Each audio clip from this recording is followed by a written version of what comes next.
Yo, yo, yo, yo, yo, yo.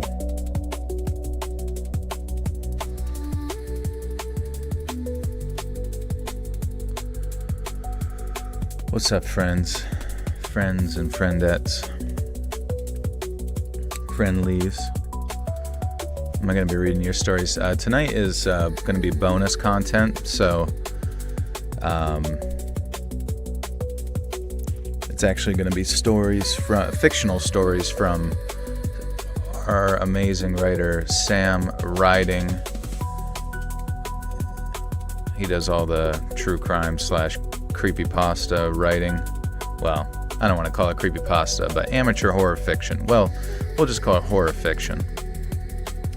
Anyways, yeah, we got a compilation tomorrow, so finally get some bonus content out to you guys, and appreciate you being here. Just popped in to smash the like button like I do. I've never been so early. Love sand tiding. Exactly. Samuel Good Tidings. But how's everybody doing? What's new? What things are you doing in your life that we all need to hear about right now? Me, on the one hand, I got nothing going on, honestly.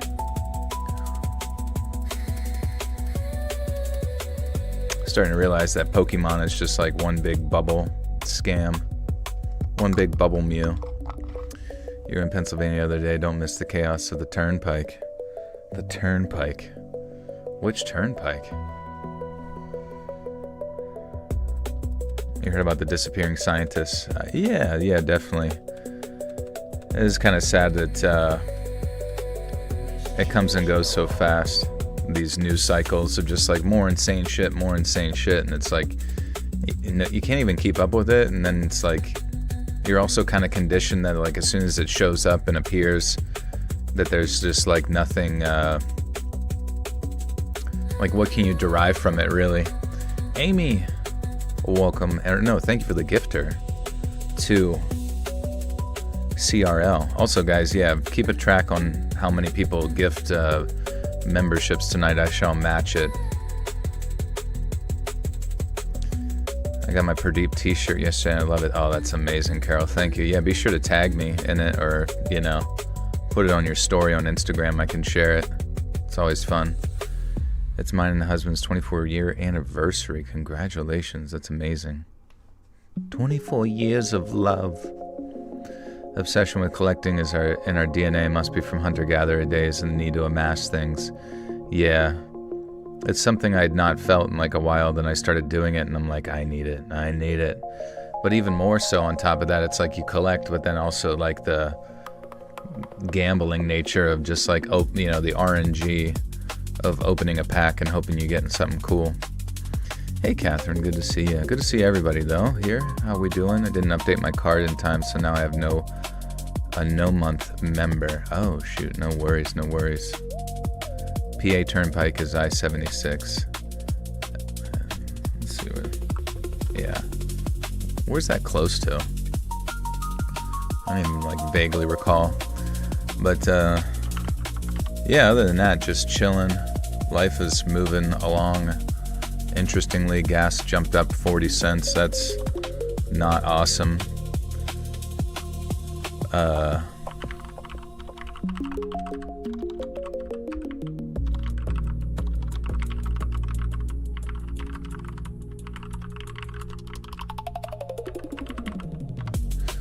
Gas is so expensive. I know, it's crazy. It's like as soon as we're like, hey, maybe we don't go to war, they're like, actually, there's aliens. Get ready. All right, so people are saying a cluster of scientists, defense-adjacent researchers, NASA and JPL people, Los Alamos workers, anti-gravity researchers, plasma/fusion people, and aerospace nuclear-linked figures. Oh shit, Pastel Wood Nymph, thank you for the 10. I don't think I've seen your name in here, so thank you so much. Hey Joey, can you do a backflip? No, I can't. But it's crazy because my buddies... So, I've told you about, my buddy's 2 daughters that, I've been, around since they were born, and it's just, so insane. They Went to like a trampoline park again, and it's kind of sad because I'm the only one that goes and jumps with them. I don't know. No, but none of the other like parents or, adults want to like do that, I guess, but jumping is fun, but like I can't do a backflip, but like she knows how to do a backflip, and now she's doing like aerials and shit like that at like 9 years old. And I'm just like, Jesus Christ, where'd you learn all these fucking sick ass tricks? And aerospace nuclear linked figures have either died, vanished, or have been killed, and that this pattern is too weird to be coincidence. Amy, thank you for the 5 gifters. Welcome, friends. You soon will have access to even more bonus content here. Guys, can someone keep track like with a number of how many gifted memberships we get tonight so I can match that? I think we're at 6 right now. I guess I could try it, but it's fun for you too.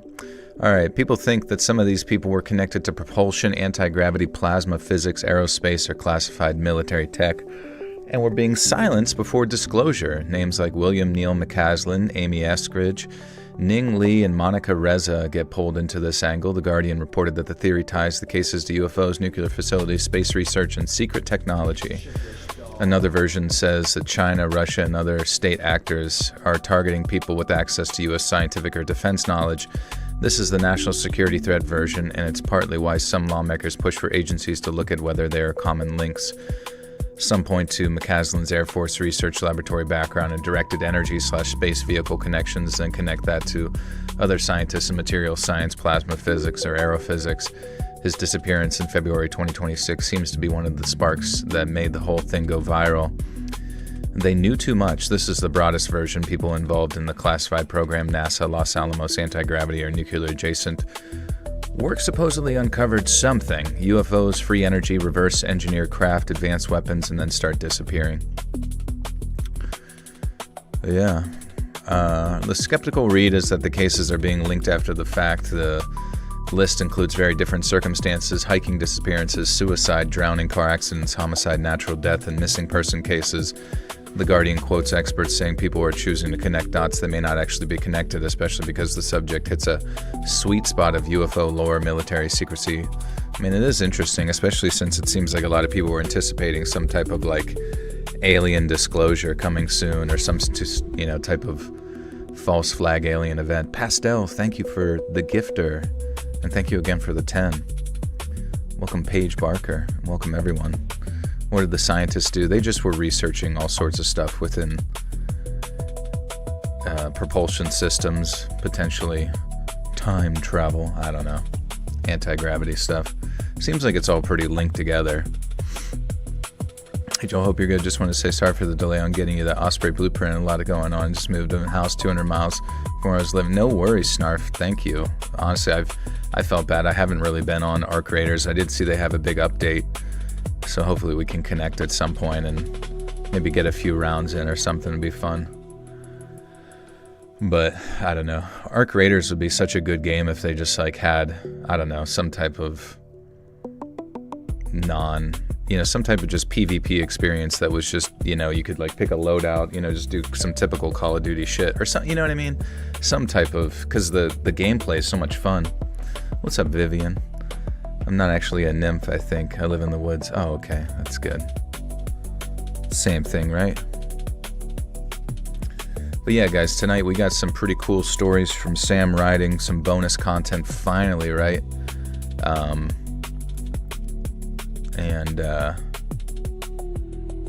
I guess I can let you pick the stories tonight if you'd like. Well, this one's, I can read the titles too. We got The Cat and the Fiddle, Meet Ted, Squares, and The Confession of Morgan McClurg. Which one do you guys want to hear? The Cat and the Fiddle, Meet Ted, Squares, The Confession of Morgan McClurg. We're going to do 2 tonight, I think. Around. The Confession of Morgan sounds interesting. All right, we'll bring that up one as our first one, probably. Do a poll.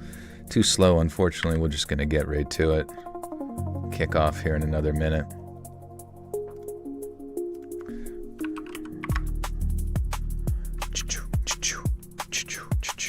Yeah, please get some tea and sympathy and well wishes. I'm only 51 and scheduled to have hip replacement. Oh, I'm so sorry to hear that. I do hope it goes well for you, though. I'm sure it will. Those things are pretty routine at this point. And if you're familiar with a surgeon, I have no doubt that things will go well as long as you play everything by the books, you know? But yeah, 51's pretty young. I mean, I remember a lot of, like, police officers would get hip replacements solely because of, like, sitting in a car and getting in and out of a car. Like, that was the theory, but I don't know. Simone Archibald, welcome back for 17 months. As much love from Down Under. Thank you, Simone. Appreciate you. Hope you're ready for Project Bluebeam, the Great Alien Invasion. Yeah, how does that even work? Like, how do they perpetuate that? Is it just... Because my running theory is that if they do, like, a Project Bluebeam style alien thing, you know, they would be military vessels, military flying crafts of sorts that just do, like, either one, intervene with, like, World War III type stuff, right? Like, oh, we start to, like, drop the bombs and then they come out of nowhere or whatever and, you know, act like some type of, you know, world uniters of sorts. But then I could also see it being where it's just kind of like these ambiguous things, these ambiguous crafts. Like, first they do some insane, you know, violence in a city or something, and it's always like you don't really know what they are. They just, like, kind of pop up out of nowhere like a terrorist or something, right? Like, you have no way to confirm it other than people who were present, but it's probably, like, technology that's beyond our comprehension. Almost like some, like, strategic alien hit and runs. All the best for... Oh, yeah. My brother had a hip replacement from necrosis. First one took him 8 weeks. Then it happened to the other hip that took necrosis. That's crazy. How did that happen? Just infections? I went to Mexico last night and the pedestrian wait was 3.5 hours paid, 20 for a shuttle to front of the line. Oh, fuck. Just from walking into a ER or something like that. That's crazy. You get me through work. Appreciate it. No worries.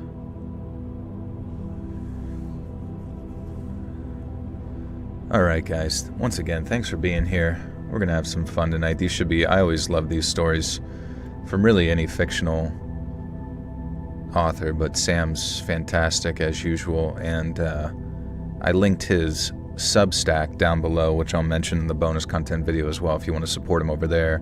Follow his newsletter, all that good stuff. Follow his writing. Necrosis happen when you don't have as many nutrients as you're supposed to have, apparently. Are these fake? Yes, these stories are technically fake because they're, like, you know, fictional. But yeah, so they're just bonus content fun. From Mr. Samuel Riding. Alright. I went in for one operation, ended up having 11. Know your surgeon. Damn, yeah. Infections are killer. I bought you a tool for wood carving yesterday. Or you bought a tool for wood carving, just waiting for it. But realistically, maybe I start the channel next month. I started a job at full stack developer for a home, so I'd be busy. Yeah, I mean, I think people might enjoy the ASMR aspect of it, you know. Anyways, guys, first story here. It's called The Confession of Morgan McClurg. Let's get it.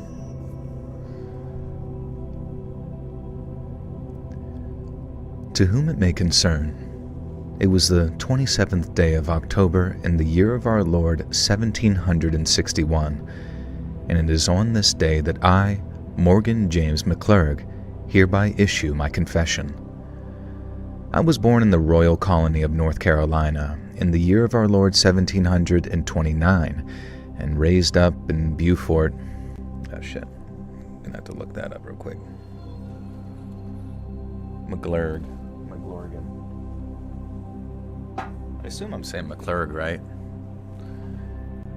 I've become an apprentice for woodworker. Oh, that's sick. Yeah, apprenticeships are kind of lit, dude. Okay, Beaufort. I gotta make sure I'm saying this right. I don't want to get it wrong. Forvo, always a gem. Let's see here, English. Beaufort. Let's see, we got a few pronunciations. It could be Beaufort, it could be Beaufort. It is Beaufort in America. I'm just going to go with Beaufort since that seems to be the American pronunciation. It's North Carolina.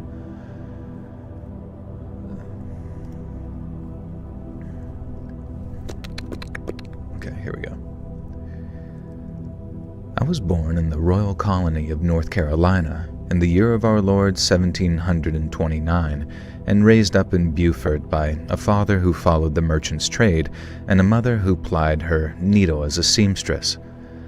My father once entertained hope that I might follow in his steps, and it sounded weird. My father once entertained hope that I might follow in his steps, and for a while I did my utmost to humor him therein. But if blistering my palms carrying punnets. We're learning, guys, we're learning. This is a learning experience. What is a punnet? Anybody know what that is?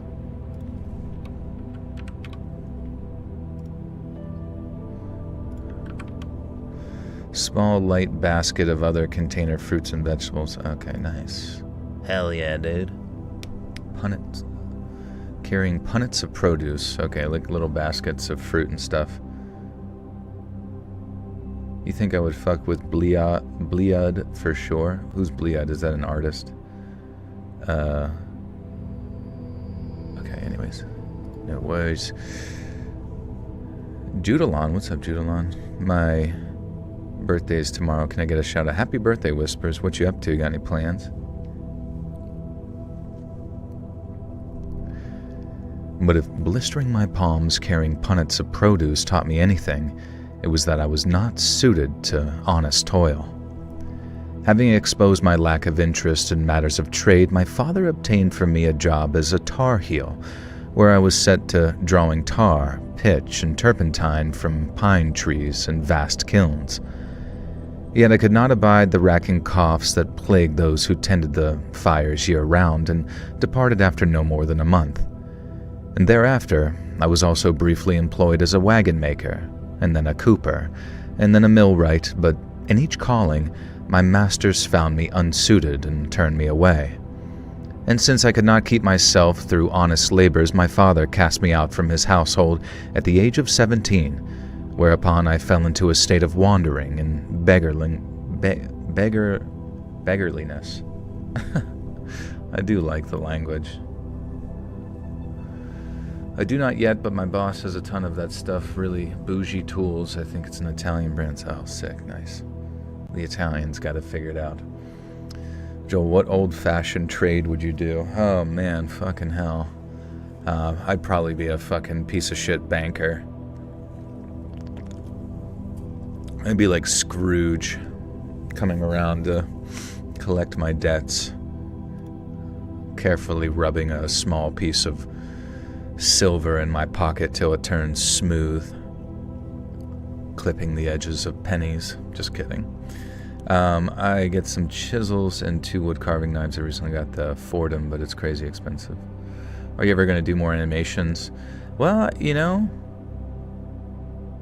I remember there was a period of time where Saturn Soul was actually going to be intended to be a directly animation channel, where it was going to be a labor of love, and basically I would just like pay animators. I had about 4 of them lined up to kind of just make whatever horror animations they wanted, and I would host them, you know what I mean? I would pay them their rates that they wanted and host them, and I had about 4 of them lined up, and unfortunately I realized that like trying to wrangle creative types is like trying to wrangle cats into a pool by their own volition, you know what I mean? It's just, have you thought about doing Bible stories? Like fictional Bible stories, like made up additional DLC lore or something like that? You have a Plague Doctor stuffed animal, that's cool. It is kind of like herding cats. I mean, even if you like give people what they want, it's like they still have to like want to do it, right? And unfortunately, I don't know, I guess like when people were just kind of doing their own thing, that's kind of how creative people are, is they kind of like just want to go do it when they want to do it. I don't know. And I don't really have the skills of animation, so it is what it is. We kind of got to, I mean, I'm just fortunate to have a good thing here going on. What's up, Blueberry? Since I could not keep myself through honest labors, my father cast me out from his household at the age of 17, whereupon I fell into a state of wandering and beggarliness. I spent the summer of 1747 begging for charity about Bath and then Newburn. I was a ward of the church for a spell and refrained from any sort of criminality. But as the winter drew nigh, my plight became desperate, and I turned to stealing. I was at first deeply ashamed of myself, and following my admonishment by a priest during a later confession, I vowed to never again take that which was not mine. But alas, hunger be a mighty master, and I soon forgot my solemn oath. I resolved, at the least, to take no bread from the tables of the needy, and to only lighten the purses of those who'd scarcely miss it. I would steal from the rich, fence my illicit wares, and then fill my belly with the takings. I could also afford to take care of others in need, which is how I became acquainted with my beloved Margaret, my wife and mother of our only child.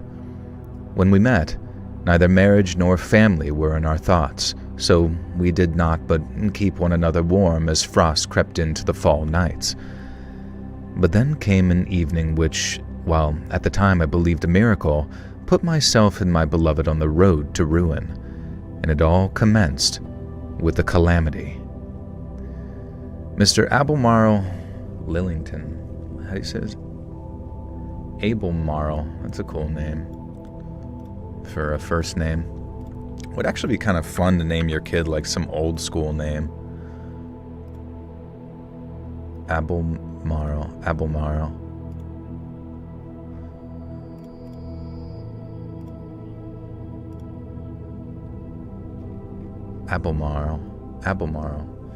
Why is this written like a Victorian novel?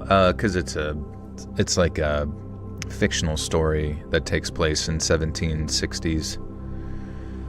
In North Carolina, so this is bonus content for anybody pondering and wandering.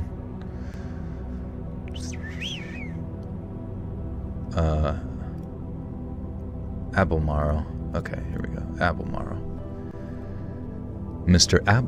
Whoops.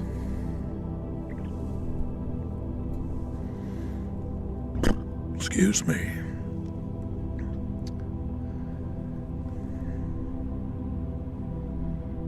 Mr. Albemarle Lillington owned several tobacco plantations throughout the colony, but lived in a grand country home near the town of Eddington.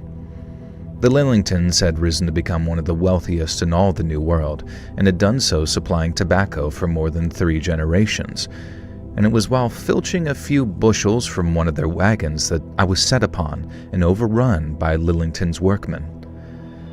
Now, instead, I always say now. Do you ever notice I do that? I say now to connect sentences. Yet, instead of dragging me off to the magistrate to be hanged, Lillington's men dragged me before the man himself, who put forth a proposal I could not decline. Either I could swing from the gallows for my theft, or I could accept an offer of an employment in performing endeavors most foul. You see, despite his stately surrounding and thriving ventures, Albemarle was not a rich man. In the course of his many years, he had not only lavished the greater part of his family's fortune, but had run up great gaming debts thanks to his enjoyment of cards and brandy. He could always sell off parcels of his land or put to auction a few prized heirlooms, but doing so would be such a shame considering he'd identified a veritable gold mine ripe for the taking. For over in Eddington,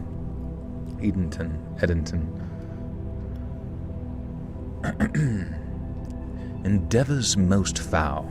That should be like someone's YouTube channel, Endeavors Most Foul. The Endeavors Most Foul podcast. Do you guys listen to Endeavors Most Foul? It's my new favorite true crime podcast. I heard from lots of people that one of the worst things you can do to a kid is being only son or only daughter, no siblings.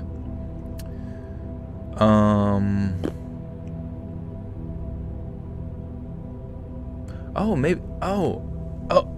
Ollie. Maybe that can be our movie review name. What did we say it was? Endeavors Most Foul. Maybe not. I don't know. One definitely worth writing down. Are you eating? What are you eating? I'm just drinking diet. I'm drinking a fridge cigarette, as they say, a Diet Coke. I said that I've given up diet soda, but I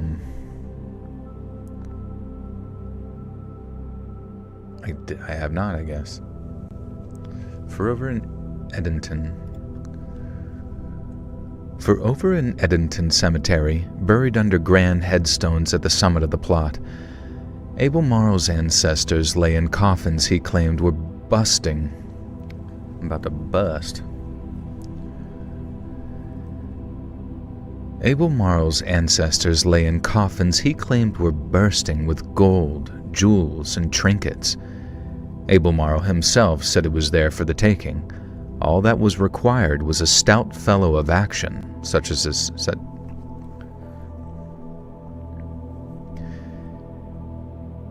Abel Morrow, I don't even.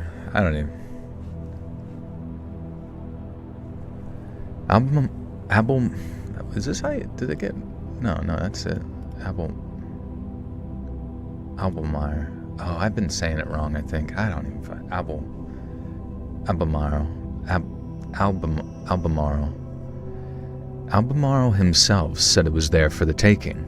All that was required was a stout fellow of action, such as myself. At first, I held the notion most abhorrent and loathsome.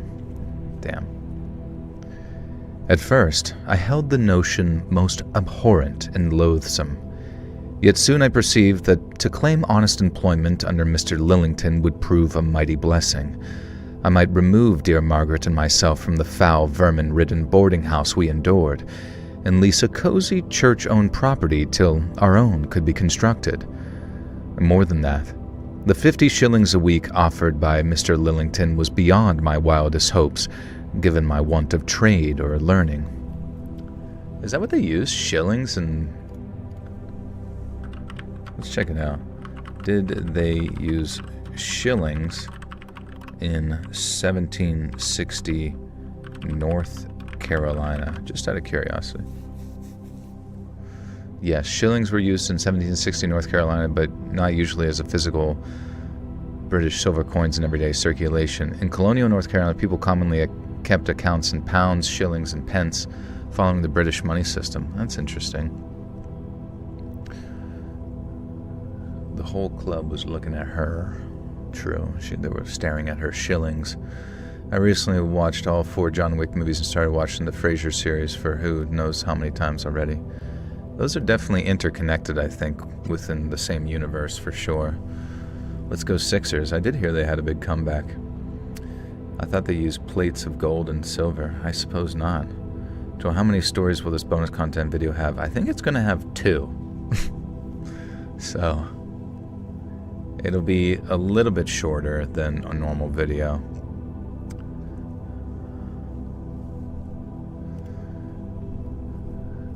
More than that, the 50 shillings a week offered by Mr. Lillington was beyond my wildest hopes, given my want of trade or learning. I could wed my sweetheart and keep her and the child we planned to raise in meat and comfort, and all I had to do was a deed as vile as it was odious: steal from the dead.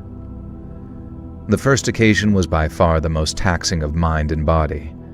Ironically, for such a work-shy person as myself, my new profession required a great deal of effort in both planning and execution. Remaining unseen was no trifling matter, and even with Edenton's gravedigger well bribed, I was forced to keep a sharp watch at every turn. I sometimes worked all night, escaping daylight by a hair's breadth, but for the first time in my life, I found I was actually good at something, and I became besotted with the thrill of the hunt. Besotted. I love this language, actually. I want to hear it all the time. It just gives me like the most Lovecraftian vibe. Joel, what happened? Why no long live stream anymore? What do you mean, Stoic? I still do, like, my live streams usually still go for 3 hours. Do you mean like tonight because of the bonus content? Of which I reply to that saying it's because we might not have enough stories to like generate a typical length video. It's just that they're long too. They're both long stories, you know. So, once again, this is bonus content, right? So it's fictional stories written by Sam Riding, hence why, and henceforth, it may seem a little bit different. Dun dun dun. Oh yeah, how do we say besotted?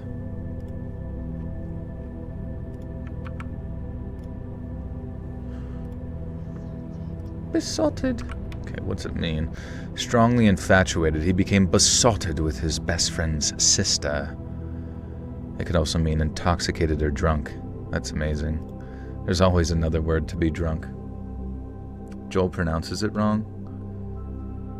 What did I pronounce wrong? Joel's recording bonus content tonight. Feel free to chat and such. Yes. What's up, Justin?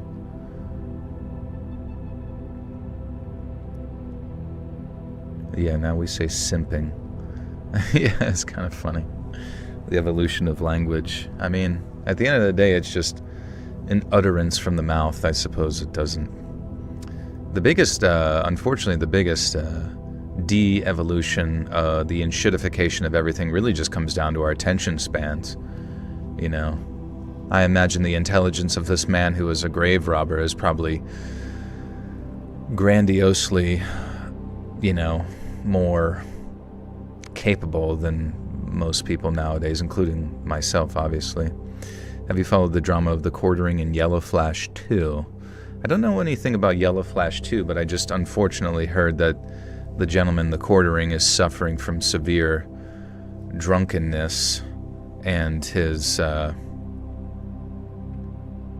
world seems to be not great, basically, because of, like, the difficulties of the drink, which is something that befell another YouTuber named Styx Hexenhammer 666. He was a similar politico, you know, commentator, and he seems to severely suffer from alcoholism. And it just goes to show you guys, like, honestly, in life, if you can just fucking stay sober and just try your best, like, you know, things don't always go to hell the way it seems like for most other people.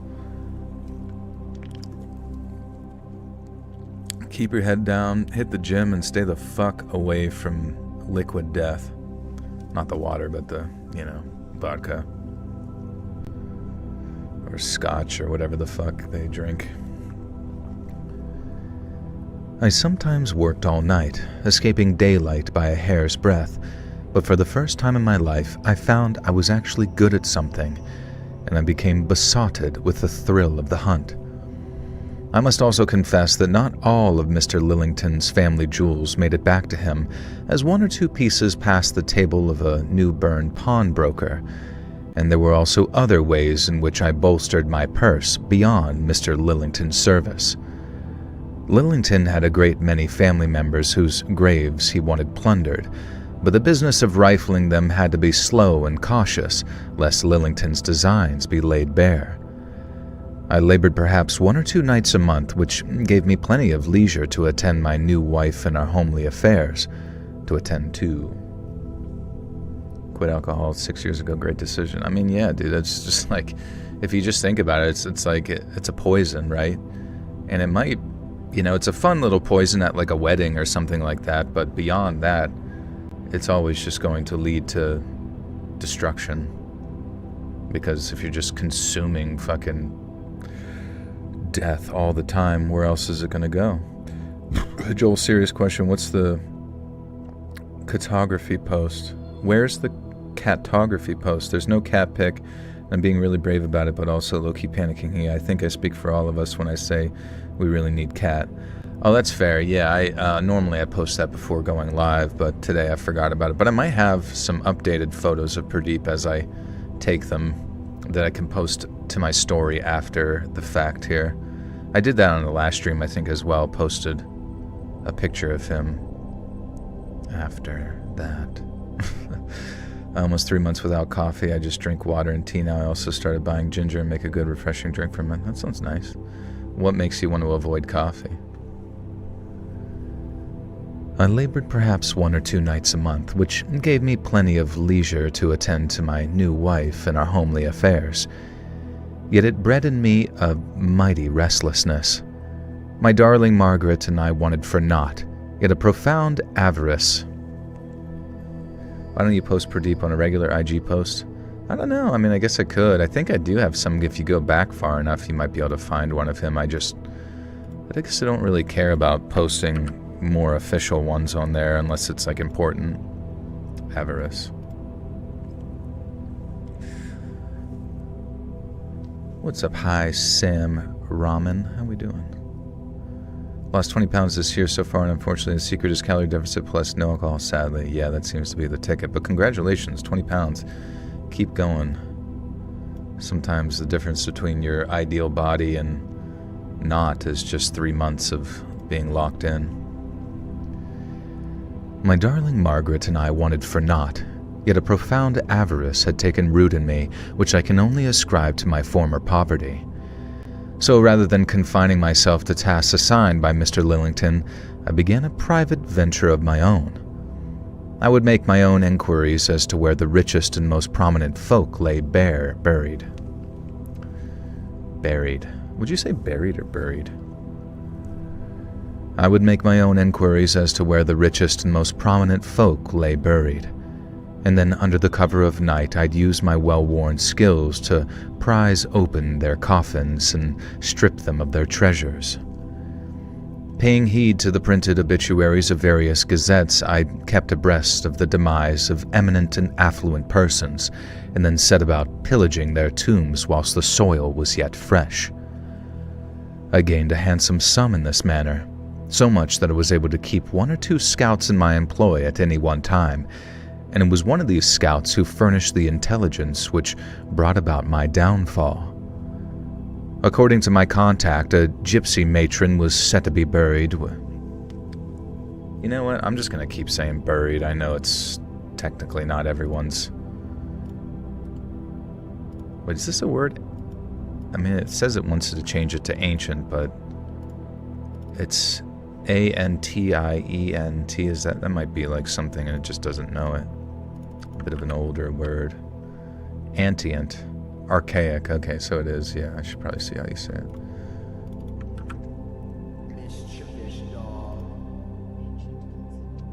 Oh.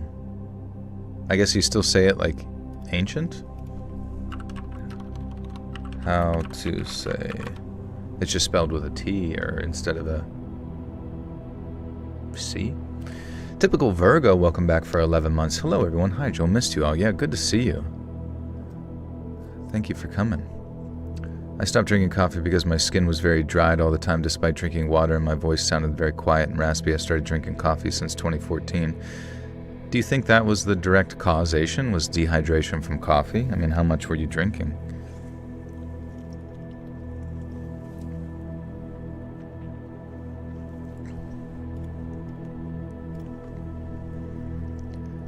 According to my contact, a gypsy matron was set to be buried with all her favorite pieces of priceless ancient jewelry. The woman's sons would doubtless observe the age-old gypsy custom of watching the grave for 3 days and 3 nights, but after that, it was fair game for spoil, and once I exhumed her, I beheld that the tales were true. Each of her ice-cold fingers were bedecked with rings, and 4 great golden chains encircled her throat. There were silver bracelets, bangles set with precious gems, and even a small cloth sack full of solid gold coins. But it was something in her hair, some kind of silver clip that demanded the most attention. For it was fixed with the most unusually colored emerald I had e'er set my eyes upon. What's cowboy coffee? I've not heard of it. Only get 4 or 5 hours of sleep, so I need coffee. Damn, Pat's 4 or 5 hours. Is it because of medical school? If you went to bed earlier, do you think it would be better? Yeah, what is cowboy coffee, though? Is that just like making it over the fire with one of the brewers, like the coffee brewing systems, percolating? If I don't have at least 1 tumbler of coffee a day, I can't function, much like my best friend. He and I need our coffee. That's totally fair. I just boil the grounds in the pot. Medical schools should know you need sleep to be healthy humans. I mean, unfortunately, they might know that, but, to be a doctor, man, I feel terrible for doctors. I mean, some of the hospitalists that I had worked with back in the medical field, they would work these 12-hour shifts, right? And the 12-hour shifts would basically be stacked into 15 days in a row or 10 days in a row. So you would do 10 days on, 10 days off as a hospitalist, which means you just need to have an insane amount of knowledge just attending to a ton of medical necessities, both on the emergency floors and then anybody that gets admitted.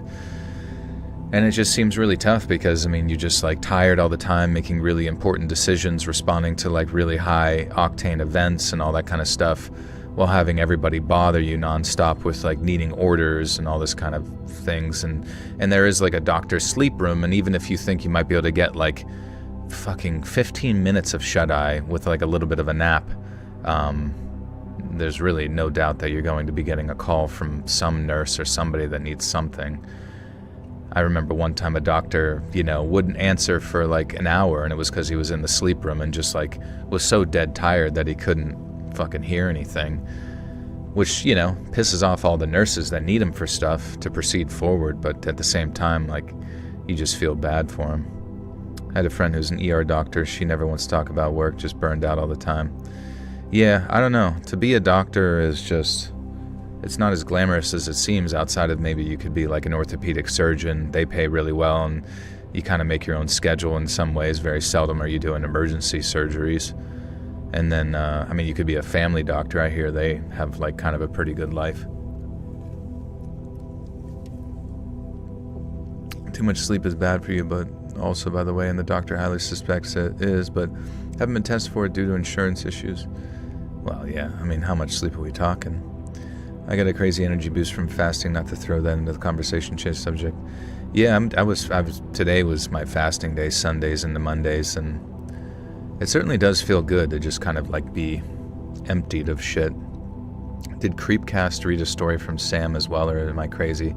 I have no idea. I feel like Sam would have mentioned if he sold a story to Creepcast, or would have been proud of it of sorts, but I doubt that they would have taken a story without his permission. That would be quite strange. Hey, what's up, Joel? While living in China, I couldn't access Netflix or YouTube. Your podcast kept me sane during the big cough. Thank you. Oh, wow, that's how long you were there. That's crazy. Yeah, no worries. Yeah, I can't imagine being in China during that period of time, because, they cracked down super fucking hard on a bunch of bullshit. And my body's completely hollow, yeah. I slept for 48 hours once, so my sleepiness affects my life for sure. Oh yeah, didn't you say you have narcolepsy or something pretty unfortunate? But it was something in her hair, some kind of silver clip that demanded the most attention, for it was fixed with the most unusually colored emerald that I e'er set mine eyes upon. It was beauteous, and I gotta make sure I'm saying beauteous right. We're going through the whole fucking thesaurus today. Beauteous. It was beauteous. It was beauteous, and plainly of great worth, yet there clung to it something strangely dreadful which stirred in me both thrill and a dire foreboding.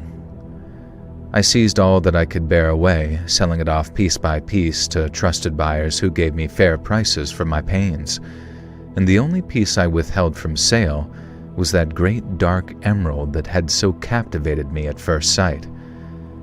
After a week or two, I found that I couldn't bear to be away from it for any prolonged period of time, and whensoever I grasped it, a most soothing tranquility would enfold me. It's Frodo's ring. Joel, what type of fasting do you do? Nothing at all in the stomach, or do you have small snacks at different hours? Oh, no, yeah, so starting last night, right? I'm on normal sleeping now, so starting last night would be my last meal, and then I haven't eaten all day today, and then I'll go to bed without any food, and then I'll eat tomorrow on Monday. Hey, Zombie Chainsaw, how you doing? So yeah, that's kind of, basically it's almost like a, 24 to 36 hour fast-ish. Fasting is only drinking water for 24 to 72 hours. Yeah, I mean, I'll have coffee, but it's definitely, and I guess diet soda, which some people have said still affects your insulin, since that's kind of the goal of fasting, is to get your insulin down to a lower level, but it's hard to say. Hello from Denmark. Hello, hello. I remember a high-rise apartment was barred shut because of the big cough, and it caught me on fire. And it caught on fire and hundreds plus died. That's right. Yeah, dude, what the fuck? Like, freaking, like, barricading people in their tomb is just so fucked. I don't know, man. Like, the people that, like, act like they want to be like China are just, like, the most delusional people to me. Like, China, I'm sure, has, like, good things, but it's a very overreaching government that just sounds terrible to live under, with the social credit score and stuff, and that's like what they want to bring to your world. I mean, if if you're genuinely afraid of a government that overreaches, then that's the one you'd want to be afraid of. Love your voice stories from Minnesota. Thank you, Lisa. Good to see you. You would move to Japan if you could. Japan seems pretty cool. But I mean, I'm sure they have the same degree of like overreach in certain aspects that you might not realize. Do y'all ride motorcycles? I do not, no. I have sleep attacks at program, obviously, still. Like, if I lay down in a yoga mat, I'm out complete within 2 minutes. So if I'm not being active or doing some base, I fall asleep. Damn, I wonder if there's anything you can do about it. Pokemon on demand in Japan. I guess that's true. It's sad that the Pokemon cards are like, the Japanese ones are not that popular within the Pokemon industry in America right now. Can't live without my weapons close to me. That's a good point. Hello, me friend Joel. How are you? I'm good, honestly. Just reading some spookalookies. After a week or two, I found I couldn't bear to be away from it for any prolonged period of time, and whensoever I grasped it, a most soothing tranquility would enfold me. I began to suffer the oddest dreams, wherein I'd devour the emerald whole like some monstrous serpent, before thousands of print-adored pages would rain from the heavens. Yet I grasped not the meaning until my next undertaking, when all grew hideously plain. Following a parley with Mr. Lillington, at which brandy and cigars were proffered. Proffered? Reading live, yes sir, or ma'am. We're recording bonus content for tomorrow. So that's why we're stopping a lot and starting. Proffered. What is proffered? Hold out something to someone for acceptance to offer. Let me proffer you this. I'll be like, South Korea, everyone knows how to use a gun, but no one owns one. Oh, that's right, with the military. Is that how it is in Israel as well? Like, you go to the military for 2 years, but you don't actually get to own anything? I'm studying for upcoming physiology exam. Nice, good luck. I thought you could own a gun in Japan if you took extensive classes. I'm not sure. I guess we could look it up real quick. Can you own a gun in Japan?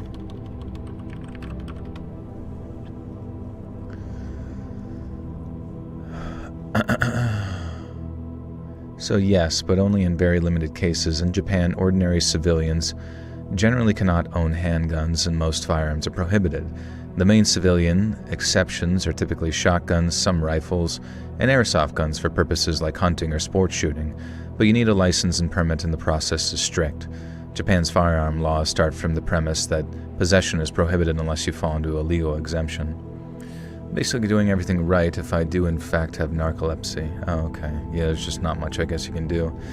In terms of where I want to live, ignoring money, it just has to be near mountains. The White Mountains keep me sane. Yeah, mountains do seem pretty. Joel's on a list now. I'm on a Japanese list of weebs. Also, I watched, what the heck was it? It was Chainsaw Man. It was called Chainsaw Man, the movie, Resi Arc.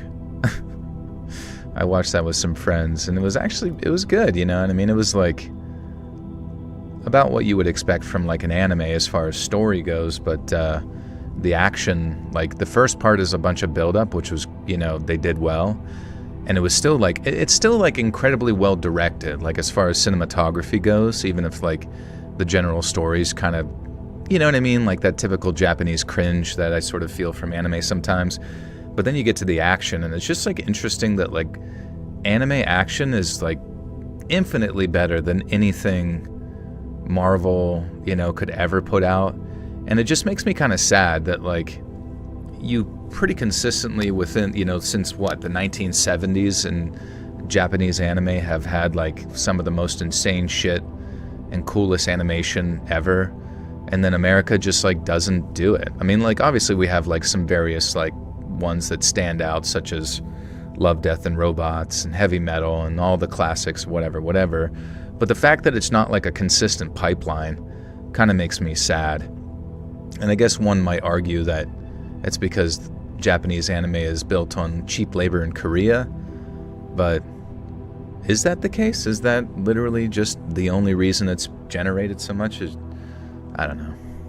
And also, why is it so cheap in Korea to do it? I don't understand. Me and my sister watched Chainsaw Man the show a little, and I really need to see the movie. The movie was cool. It was just like a fun experience. Have you watched the Invincible series on Amazon Prime? I have, yeah. Invincible, I don't know. The weird thing about these like shows is it just seems like it jumps around in its like identity so much. Like Invincible season 1, honestly, episode 1, interesting. Most of the middle of the season, kind of whatever. And then you get to the last episode, and to me, that's literally the definition of like peak in some way. It's just like how intense and cool it was. But then it's just like, it seems like as shows go on, they start adding like so many like side characters and side plots that it actually just ends up deterring from like the plots that you actually find really interesting. Do you prefer Naruto, DBZ, or Cowboy Bebop? I mean, I was definitely very partial to DBZ. I know some people grew up with Naruto. Cowboy Bebop's kind of just like in its own thing. I wouldn't really compare DBZ and Naruto to Cowboy Bebop, but Cowboy Bebop is very good for sure. Watch the new season, and what are we going to talk about? Wait, watch the new season, or what are we going to talk about? Of Invincible? I've watched a little bit of it, and it's, yeah. I've heard not great things about, The Boys, Season 5. I heard that's just like next level dog shit. I've seen some edits of Love, Death, and Robots, but I've heard it's a really great show. Yeah, the great thing about... oh, you're Korean. Oh, yeah, maybe you can let us know, like, is there something in Korea that, you know, keeps the wages of, like, animators at, like, slave levels or something weird? Which just seems strange, because maybe I'm making that up in my head. But... yeah, Love, Death, and Robots is so great because you can just watch them in like quick 15-minute increments and like eat your food and have like a really cool story.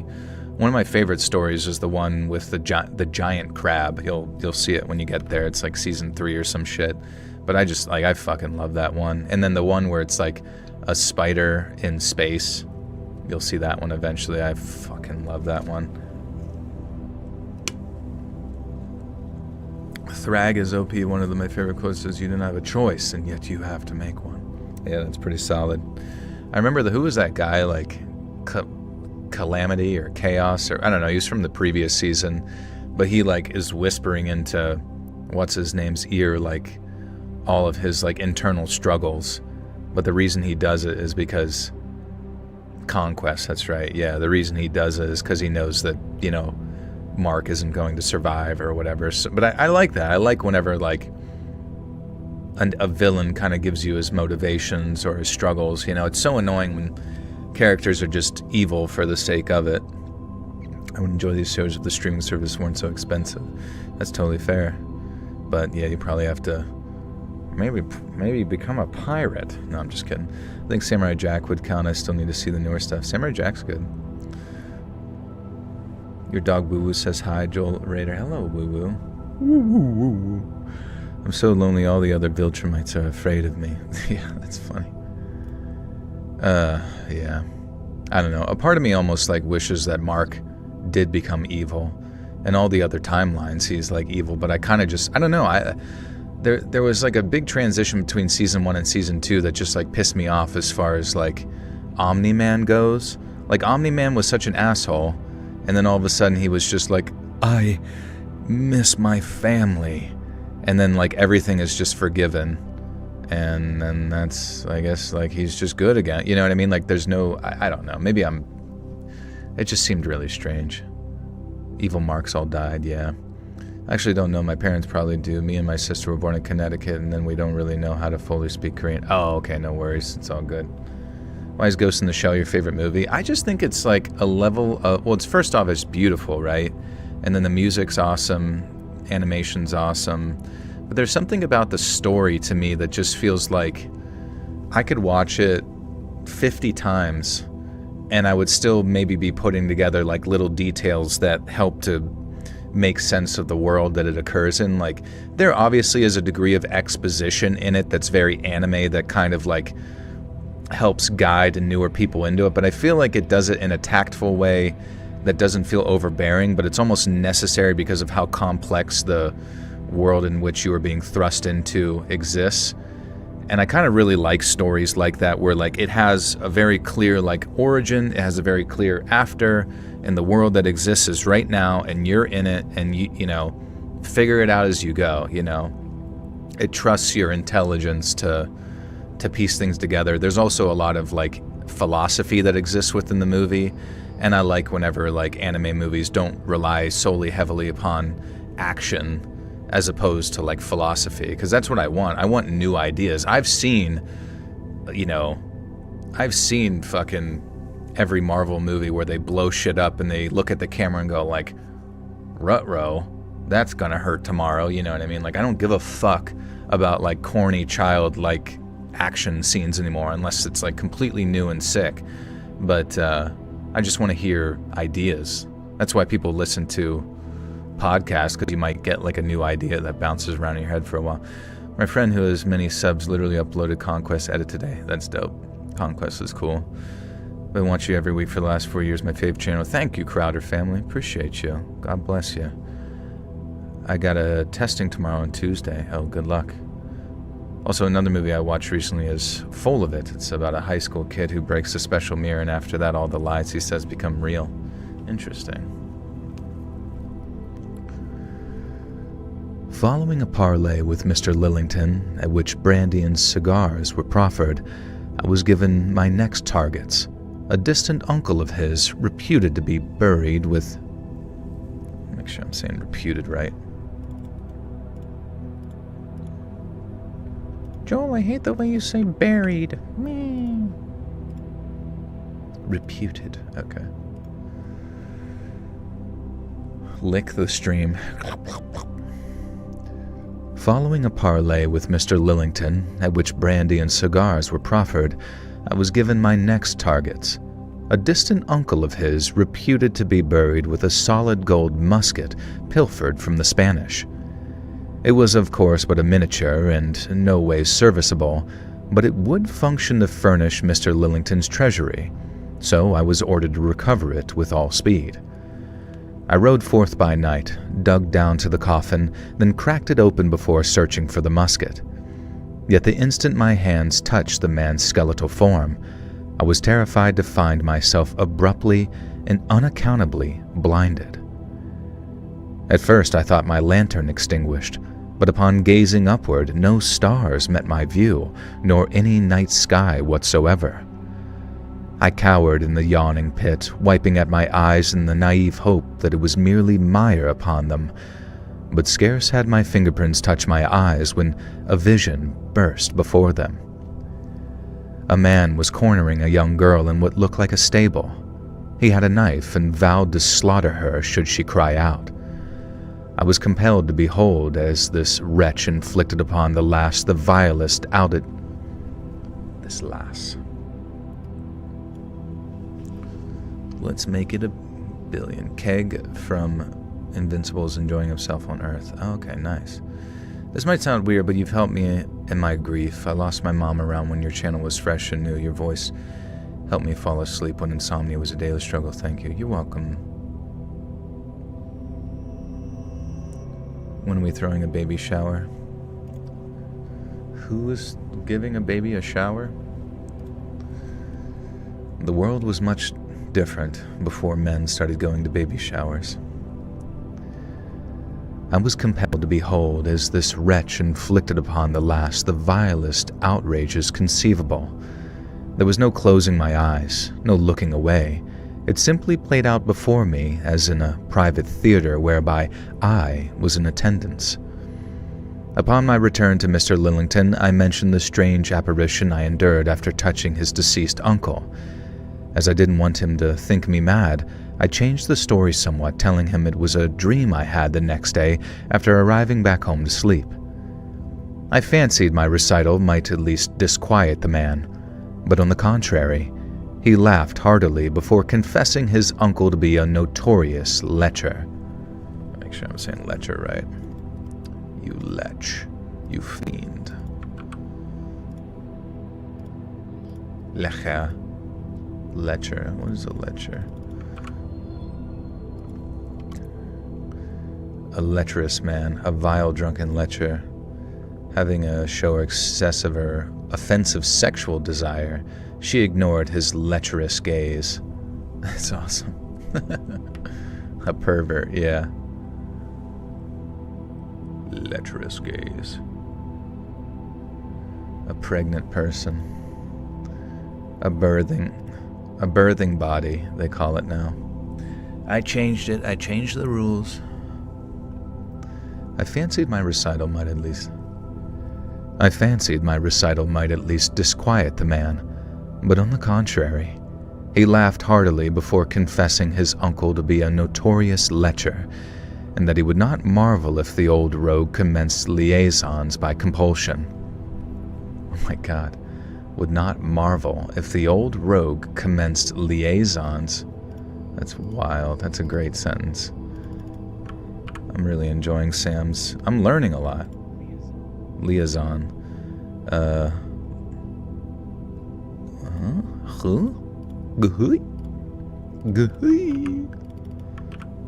Fancy me a lecher.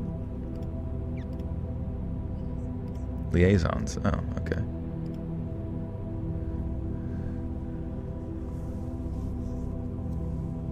It's becoming quite dirty. Okay. We go again. I fancied my recital might at least disquiet the man, but on the contrary, he laughed heartily before confessing his uncle to be a notorious lecher, and that he would not marvel if the old rogue commenced liaisons by compulsion. Lillington understood that I did not share his mirth in the matter, and I imagined myself to have looked deeply aghast. But it was not just the strange vision which plagued me anymore. It was the very nature of it. For it was no chance atrocity I was forced to witness, but a hideous chapter from the dead man's life. I was horror-struck, yet make no mistake, I understood all too well the cause of my affliction. For my greed, the devil saw fit to lay a curse on me, one whereby I would behold the most terrible sins of the corpses I laid hands on. I once feared the same might hold true for the living, but mercifully, after shaking Mr. Lillington's hand, I was rejoiced to find no such effort. And while one might assume the curse would dissuade me from my terrible work, it did no such thing. After all my transgressions, after invading the sanctuaries of the dearly departed, one more such horror was of no deterrent. Necrovision. He's unlocked Necrovision. M, are you listening? Looks like you just unlocked Necrovision. When you see the dead, press B. Press the B button. Hold on. M, are you listening? Press the B button to use your Necrovision. My phone died. What did I miss? Your phone will be touched, and all the sins that exist therein will be viewed. Cassis.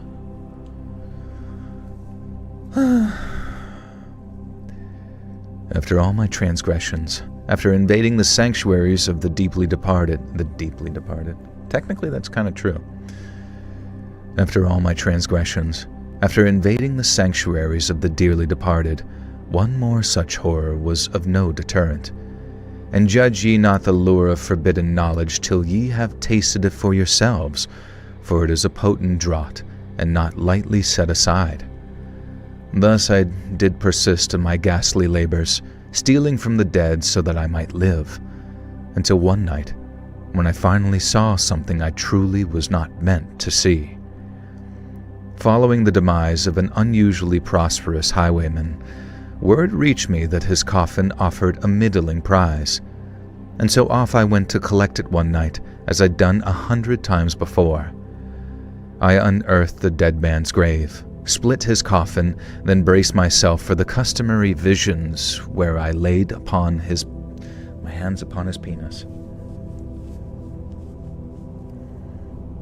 The sins of his wiener. The sins of our forefathers' wiener. Maybe a vacation is in order, time away. Is that what you're going to do, Marlon? I 100% need to go visit Japan before World War III and the aliens and all that kind of stuff. I gotta do it. I think I have to do it this summer. I 1,000,000% think I need to just like put whatever money I need and traverse to the land of the weebs. The motherland is what they call it. And and find a waifu. What if they don't have foreskins? Then we will be cursed. We will be thrust into Mount Fuji. The sins of our foreskins. I'd be surprised to cut the stream. Just got back from a short vacay. Nice. How was it? You want to go, Justin? Justin, you travel all over the place. I feel like I might not be able to... You wouldn't be able to pencil me into your schedule. I need to visit Japan too, but damn, in the middle of moving. That's alright. Get settled in, and you'll find your way. Wart. Booga booga. I unearthed the dead man's grave, split his coffin, and then braced myself for the customary visions where I laid hands upon his body. When? Rumor has it 2027 is it, so I wonder if it's just going to be another Y2K or Mayan calendar. What does the rumors say? Shout out happy birthday to Zach Clayton, the redhead. Happy birthday, Zach. You're not wrong, Joel. I will visit a Pokemon Center. Heck yeah. We need to group on a trip to Japan. I need to lose more weight before going to Japan. How come? You think they'll make fun of you? That guy is so big. He a sumo wrestler. I unearthed the dead man's grave, split his coffin, and then braced myself for the customary visions when I laid hands upon his body.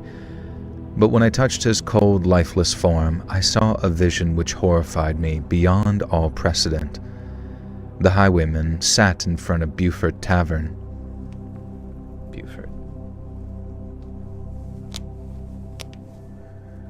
4 days away from my psycho family is how it went. I just stayed at my friend's place with his wife and kid. It was cathartic. That's good. Your psycho family, like your children? A friend had a boss who went to Japan years ago. They called him Godzilla. That's awesome. The highwayman sat in a... Oh.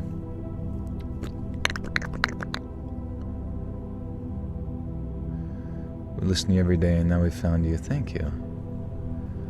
The highwayman sat in a Beaufort tavern, being paid to take a man's life. Oh. The highwayman sat in a Beaufort tavern, being paid to take a man's life. He was given the man's likeness, location, and name, and that doomed soul happened to be none other than myself. Having no mastery over the visions, I could merely observe as visions of conspiracy melted into those which preceded the highwayman's end. He had been en route to dispatch me, when he'd been halted by 2 redcoats on suspicion of... 2 redcoats? He had been en route to dispatch me, when he'd been halted by 2 redcoats on suspicion of being a regulator. As the highwayman was bearing both a knife and a pistol, he spurned their command, and then was shot and killed after lunging towards one of the soldiers. I saw vignettes of the man's kin lamenting his passing, but when the scene reverted to that of the Beaufort Tavern, I espied the paymaster. Espied the paymaster. I espied it. I espied something here, guys. 1 second. I kind of hate getting targeting advertising, because it just continuously pounds into your head that they're like watching everything you do forever.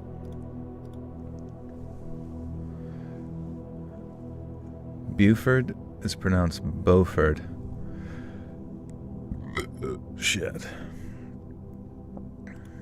I feel like I've been saying Buford though the whole time.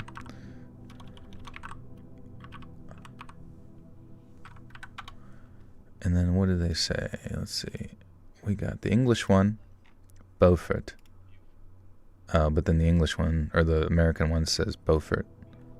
Beaufort. Oh, there's a Beaufort, South Carolina, and Beaufort. You're right. Damn. Fuck. Damn and fuck at the same time. A duck is what they call that. Shite. Should I change it last second? I saw vignettes of the man's kin lamenting his passing, but when the scene reverted to that of the Beaufort Tavern, I espied the paymaster that had commissioned my death, and when I did, I found myself clawing at my eyes and crying out in wrath and sorrow. For it was my own brother, Martin, who covertly harbored such a venomous lust for my beloved Margaret that he was willing to pay for my murder. In another stroke of almost poetic irony, and on account of my gratitude to him for opening my eyes, I left the highwayman with his valuables intact. And then, having refilled his grave, I hastened home to my wife and child and embraced them dearly. Following an errand requiring several nights' ride, it was customary for me to tarry at home while attending to chores beyond their strengths. But on this occasion, I was forced to bid them swift adieu, for further work waited above ground and in Beaufort. Martin had journeyed to visit us once prior, yet his eyes wandered not during his stay, and I detected no lust or envy in him amidst myself and Margaret. Yet their visions had always proven true, and in more than just the case of Mr. Lillington's rapacious uncle. Rapacious. Lynn, thank you for the 5 gifters. Appreciate you. Welcome, friends. Be sure to thank Lynn for that. You now have access to bonus content. This sounds like the new Frankenstein movie. That's awesome. Long live the king. Oh, a cherry blossom. Yeah, I feel like if I do go to Japan, I would want it to be completely, I don't know, someone maybe local there can just like take me to every cool thing ever. Yet their visions had always proven true, and in more than just the case of Mr. Lillington's rapacious uncle. Oh, that was... Yet their visions had always proven true, and in more than just the case of Mr. Lillington's rapacious uncle. There was also no mistaking it. The man in the vision had worn my brother's face and spoke with my brother's tongue. When I arrived at his home near Beaufort, he professed ignorance of the deeds I'd witnessed, but when he saw the pistol in my hand, he sprang for it. This sufficed as proof of his guilt. Get a Japanese YouTuber and make content, then the trip was a business expense. That's true. This sufficed as proof of his guilt, so I delayed no time at all in shooting him dead before setting his home to the torch. I rode away with the shrieks of his wife in my ears, but I felt naught but peace. It was a lengthy ride between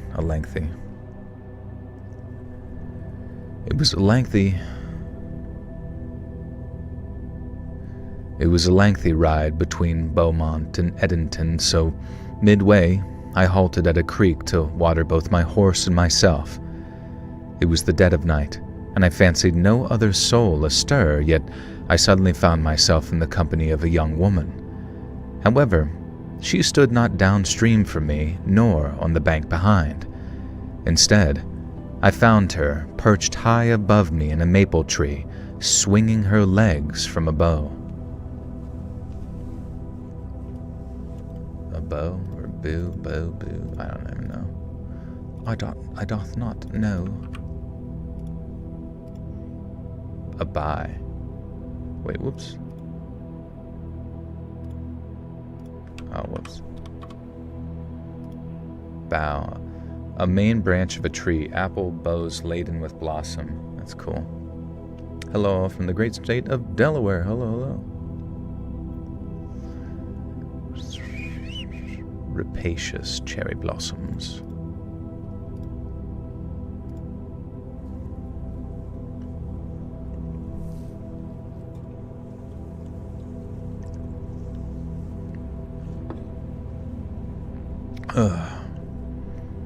Instead, I found her perched high above me in a maple tree, swinging her legs from a bow. She announced herself with a titter, nigh startling the life from me, and then when I asked what business she had scaling trees at midnight, she laughed again. In thickly accented English, the woman averred that I had taken something which did not belong to me. When I countered that this was quite the accusation to level upon a perfect stranger, the woman laughed a third time. From her lofty seat, she accused me of taking an emerald from a gypsy woman's grave. I felt the color drain from my cheeks as Wait, this is kind of random. I felt color drain from my cheeks as I-H for how... I felt... What's the I-H? I felt the color drain from my cheeks as I guess... As I hear the...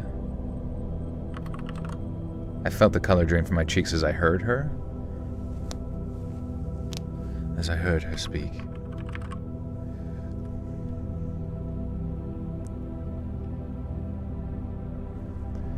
From her lofty seat, she accused me of taking an emerald from a gypsy woman's grave. And I felt the color drain from my cheeks as I heard her speak. For how could she have known? In silence, I continued to listen as the woman explained that the emerald harbored a mighty and fearsome power, one which required training and practice to properly wield. Many of the visions I'd seen had been true occurrences, but not all. On the contrary, some of the visions borne by the emerald's owner were mere falsities, while its keeper's charge was to discern truth from deceit. The woman then professed her hope that I hadn't acted on any of the visions, and if I did, I might live to be sorely disappointed.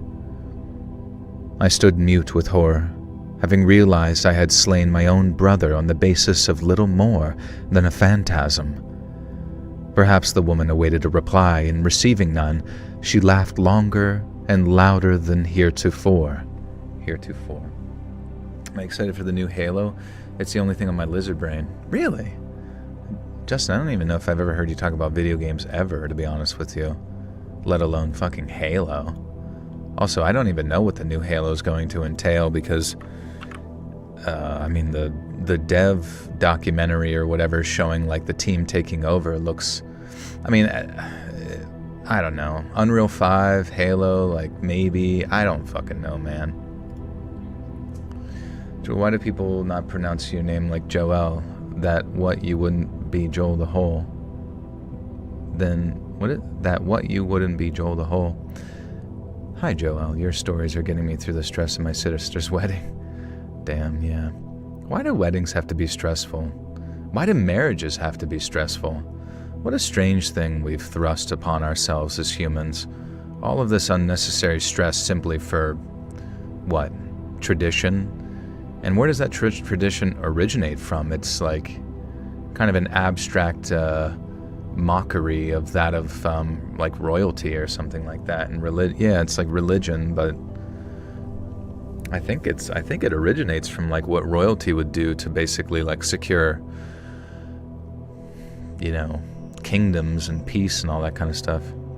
You're such a bad friend. How you forget Justin's a gamer, weenie? I don't remember Justin ever playing a video game or ever talking about that. The only thing I can imagine Justin having any interest in is makeup.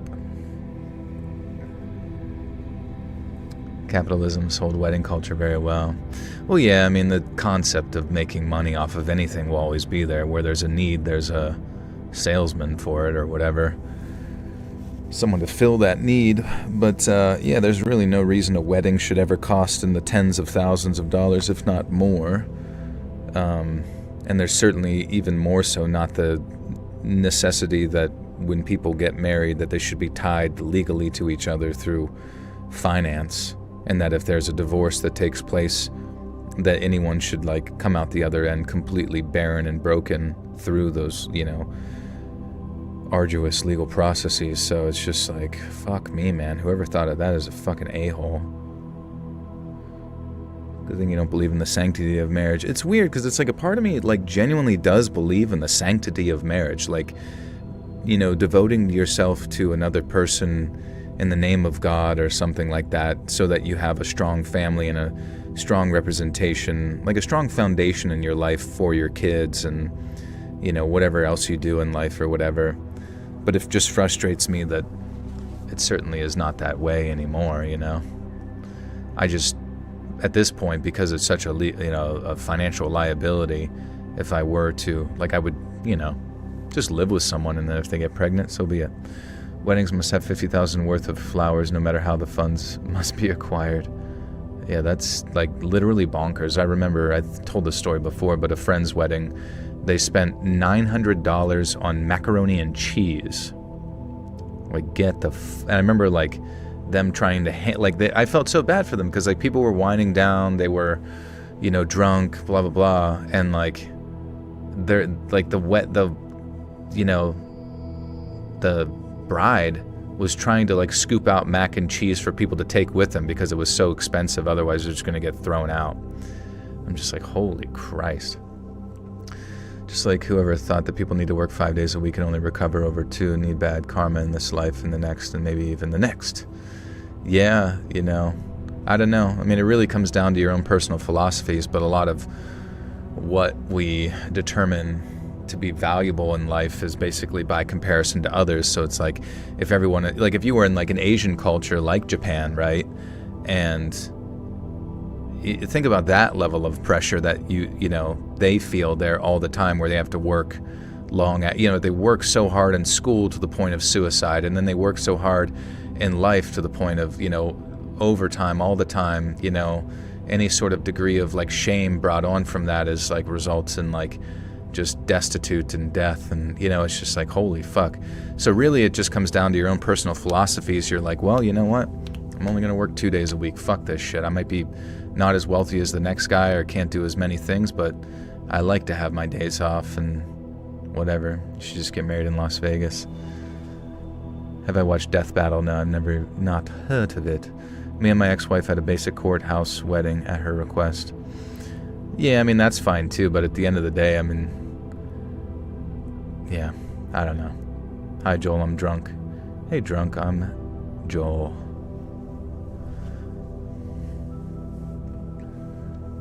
I don't know, man. I just think people need to be nice to each other, right? If you're gonna marry each other, you might as well fucking like each other. Maybe even love each other. Las Vegas has $80 drive-through weddings. Dude, those shouldn't even, like, legally count. Well, at the end of the day, who's to say what should or should not? Can't believe I'm out of fucking diet soda. That's so sad. Anybody want to go grab me a Dr. Pep?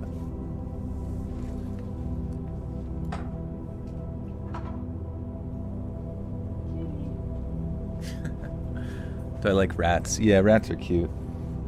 I don't like the ones with diseases, but like the cute ones that aren't covered in the plague are pretty cool.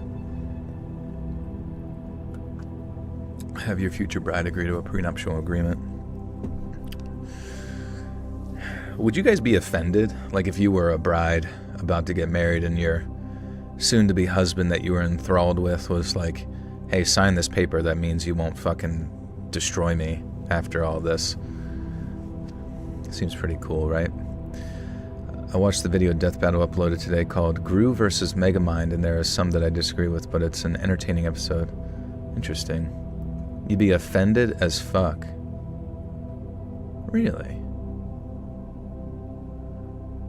But I mean, like, you kind of understand, right? Like, you kind of understand it's like a very abstract thing where you get, like, you're getting married to somebody, and if you were to enact like a divorce, you could take all their stuff in a sort of like golden get out of free parachute, right?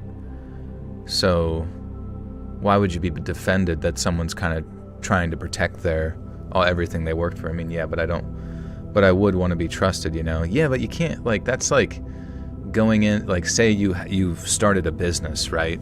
As the CEO of Toys R Us, and it's absolutely kicking ass in 1994.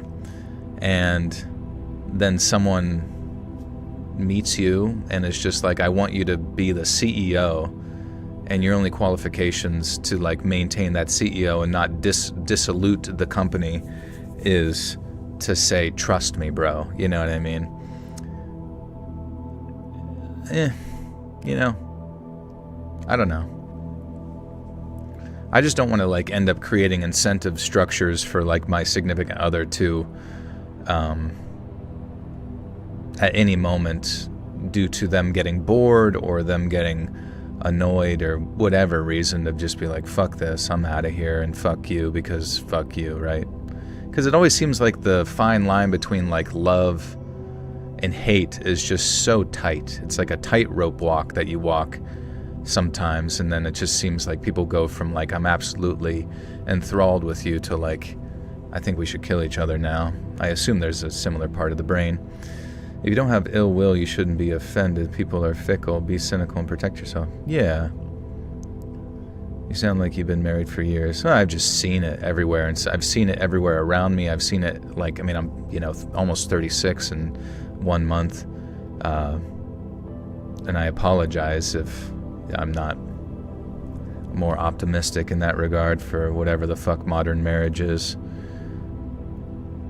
That's why you marry someone that's not like that. But that's the thing, is like, how many people thought that their significant other was not like that whenever they got married, you know? Like, it all sounds like, all these philosophies, all these ideas make it sound like it just like absolutely works out perfect. But, you know, people change, they get addicted to substances, they get bored, they get, you know, they want to go cheat with the dude at CrossFit. I just say that because like a lot of CrossFit people cheat because it's like a bunch of like hot people around each other all the time, right? So, you know.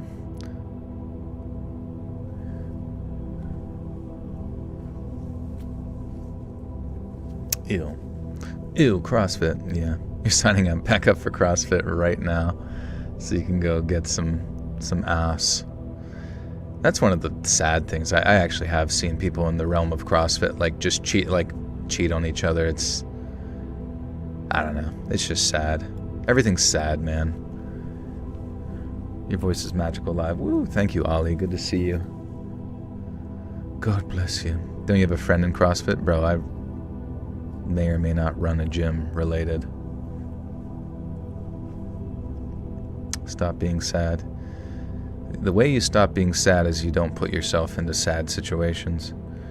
You never think they'll be like that until it turns out they are. My ex had a 4-year affair. If you ask most peeps, a lot of experienced infidelity. Yeah, it's, you know, people get like, you know, the human mind is, I just think that the human mind is not super geared towards the consistent and ever-present sense of monogamy, right? It doesn't mean that I think it's a good thing to maintain a monogamous relationship for the rest of your life, but it's also it's so abstract, right, to the human condition of chasing after that which brings you pleasure and survival and all that kind of stuff, that marriage itself as a philosophy has to be tied to a religion because it's so fucking weird, right? And I'm not saying any of these things are bad inherently. I'm just saying if you woke up as a ravenous, wild, raised by wolves human, the only thing that would be on your mind is certainly not who God is, and certainly not who you're going to marry and write on a contract. It's like all of these are just like social, you know, constructs that may or may not be age-old institutions that just don't really work as much anymore. Are you single? Yeah, I'm single. Been in any serious relationships? Yeah. All CrossFit people are built the same. I worked with a woman and I was like, you CrossFit? And she's like, how'd you know? And she's got like fucking giant traps, like a gymnast. How'd you know I did CrossFit? And like a boxy abdomen. I mean, honestly, I still think like people who work out, no matter the form, are good looking. Sarah, thank you for the 2, says, new kitty tomorrow, need a girl Star Wars name. Oh, you can name her Ahsoka. Yeah, I like Ahsoka. That's a good one for a cat. Which one's Ahsoka again, though, from the show? Oh, she's the one with the alien hair. I don't know if, was the Ahsoka show more recently any good, or was that the one where it was like, the power of many? Stop staring at my traps. Some animals mate for life, why not humans? Let's see, does that happen? Which animals mate for life? Well, it's not necessarily why not humans, right? You know what I'm saying? It's not necessarily why not humans. Because basically what you're saying is like, why shouldn't we do something? It's the fact that you're not inclined to do it naturally. So when you're appealing in that argument to the sense of instinct or nature, right? Yeah, you're appealing to foxes mating for life. Like, that's awesome for foxes. But the fact that through endless and countless demonstrations within the human species, them, desiring another partner and then going out and having sex with many, many partners, that in and of itself negates the idea of why not, because that's implying, once again, a sort of, counterintuitive concept to the nature of what a human is. That's not to say that there's not benefit, because it's very clear that a strong, monogamous, healthy relationship between two people for children is some of the best thing you can have for the children and the person probably as well. But it's, it's just not really in our nature all the time to be like this perfect person.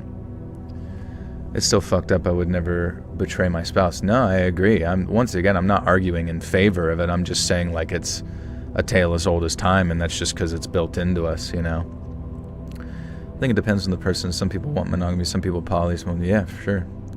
Am I religious at all? Yeah, I lean very heavily Christian, but I'm not like super. Like, I pray in my own personal time quite often, and kind of have like a running narrative, I guess, in my mind of like communication with God, or Jesus, But at the same time, it's like I'm not like reading my Bible every day, or I'm not like going to. I don't remember the last time I've been to church. I just I don't know. Sometimes I feel like the more I'm around church folk, the less I want to be around them. And not even because they're bad. It's just like I feel weird. Jeanette, thank you for the 5 Canadian. You're amazing. I almost listen every night, and I seriously love your voice. Thank you, Jeanette. Appreciate you. I think for some people, poly is what is more natural for them, but it comes down to transparency and communication. If monogamy isn't for you, that's okay, but you need to disclose that from the get-go. Totally agree, yeah. And honestly, I would 100% want to maintain a sense of monogamy. Also, why does my notification sound totally different than it used to be? It's so weird to me that it like randomly does the bells and whistles sound. But Carol, thank you so much for the 5. Life partner is not in the stars for me. Make me a long-time companion, but I'll never live with anybody ever again. That's fine. Oh, yeah, my notifications are LGBT now. What the hell? It's my Grindr notification, yeah. A new guy wants to suck your balls. Sweet. Finally. Something real. Do I work out every day? I work out Tuesday through Friday because that's when my trainer's available. I normally used to do like Monday, Tuesday, Thursday, Friday. But I basically just lift weights and try to run away from cardio. I make up cardio by fasting on Sundays. My in-laws are religious and make my atheist self read Bible verse in English during praying sessions. Yeah, I mean, it's whatever. I mean, at least you're familiar with it and stuff. Why do you use a trainer? I've just been working out for so fucking long at this point that, like, some people say, well, just do it by yourself, and I agree. But dude, I'm a lazy fucking piece of shit. I'm not even joking. Like once I'm there, I'm in there, I'm kicking butt, right? You know, I'll put me in, coach, I'll do my best job in the moment. But like if I don't have someone to hold me accountable, or if I'm not gonna like piss somebody off by like skipping an 8 a.m. workout, then I'm not gonna be there. You know what I mean? I'm just like generally gonna end up skipping days. And so basically a trainer just keeps me consistent. And honestly, at this point, me and my trainer, like I'm so familiar with working out and all of the different shit that you do that like me and him just work out together. Because he's pursuing like, dude, he's so jacked. He's such a freaking monster. It's actually terrifying. And he's natural too, which just like he's like 270 pounds. He's from a country in West Africa. What the hell is it? Togo? Yeah, there's a country in West Africa called Togo. It's near Ghana, in between Ghana and Benin and close to Nigeria. But he is fucking monstrous, just like casually. Like he was telling me about like how going from like high school into college, he just like casually put on like 100 pounds of muscle. It's just like so fucking insane. But anyways, we just like, we just work out together and have fun.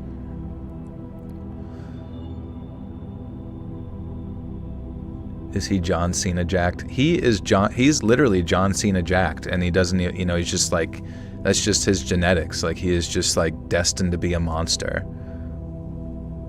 Which is kind of crazy. Like it is just like wild to think like from the time you're like in middle school, high school, into college, if you work out for that period of time, your genetic potentiality will be reached because your hormones are at like their peak and your body is just like hyper reactive to fucking everything.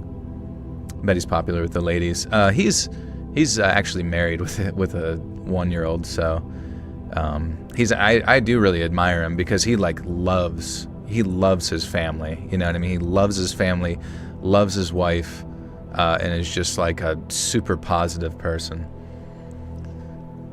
Missing a reggae concert time because I didn't know about it till now, 3 blocks from my house. Oh, you could walk over there.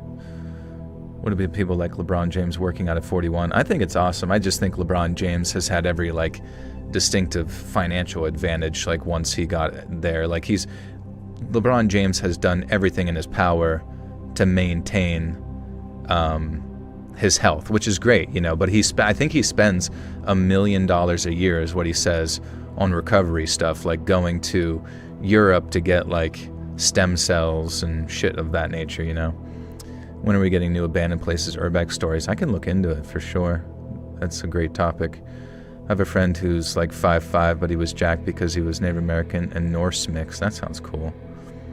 He spends $1.5 million a year on it. Nice, that's cool. And right, yeah, it's his livelihood. I mean, like, it's going to be an interesting day whenever LeBron James retires, because what the fuck else is he going to do? Is YouTube your main job or just a hobby thing for you? It's my main job. Yeah, I do YouTube and podcasting, which is pretty fun.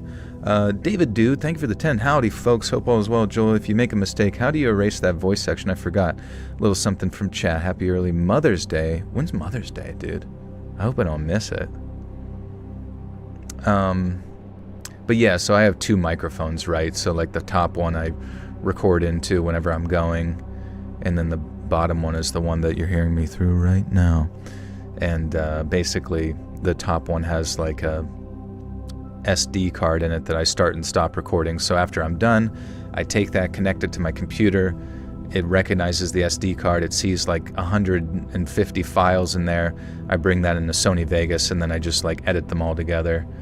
I'm pretty good at it now. May 10th is Mother's Day. Okay, good to know. How do you use 2 mics at once? Straight up magic. How extensive is it to get the equipment needed to start a decent YouTube channel? It's really not that hard. I mean, microphones themselves are not that expensive.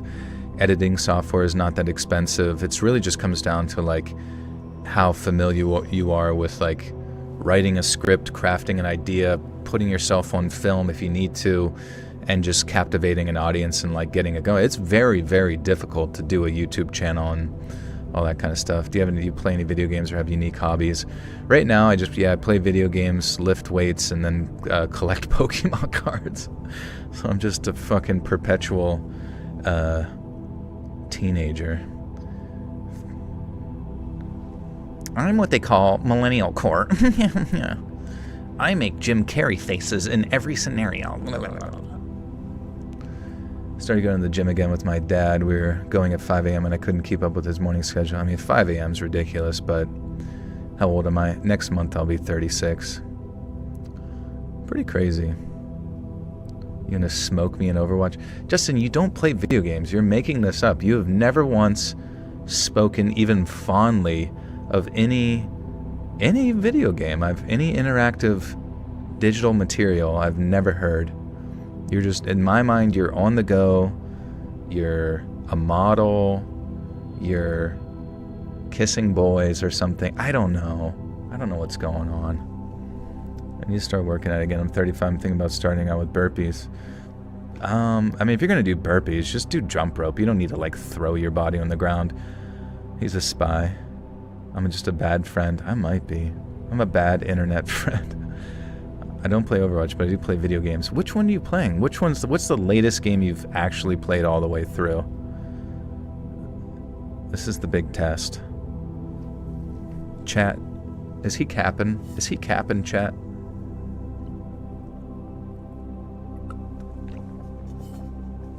Ugh. Have you played Pragmata? I have not played Pragmata.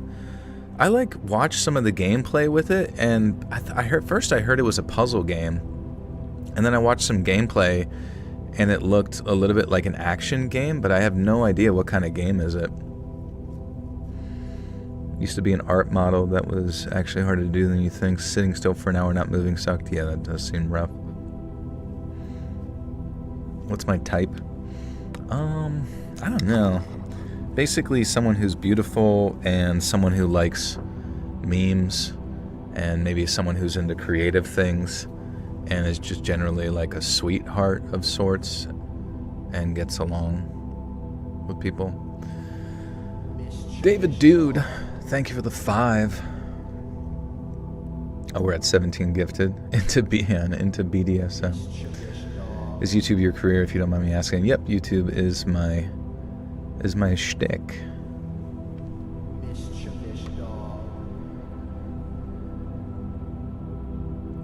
And cock and ball torture, yeah.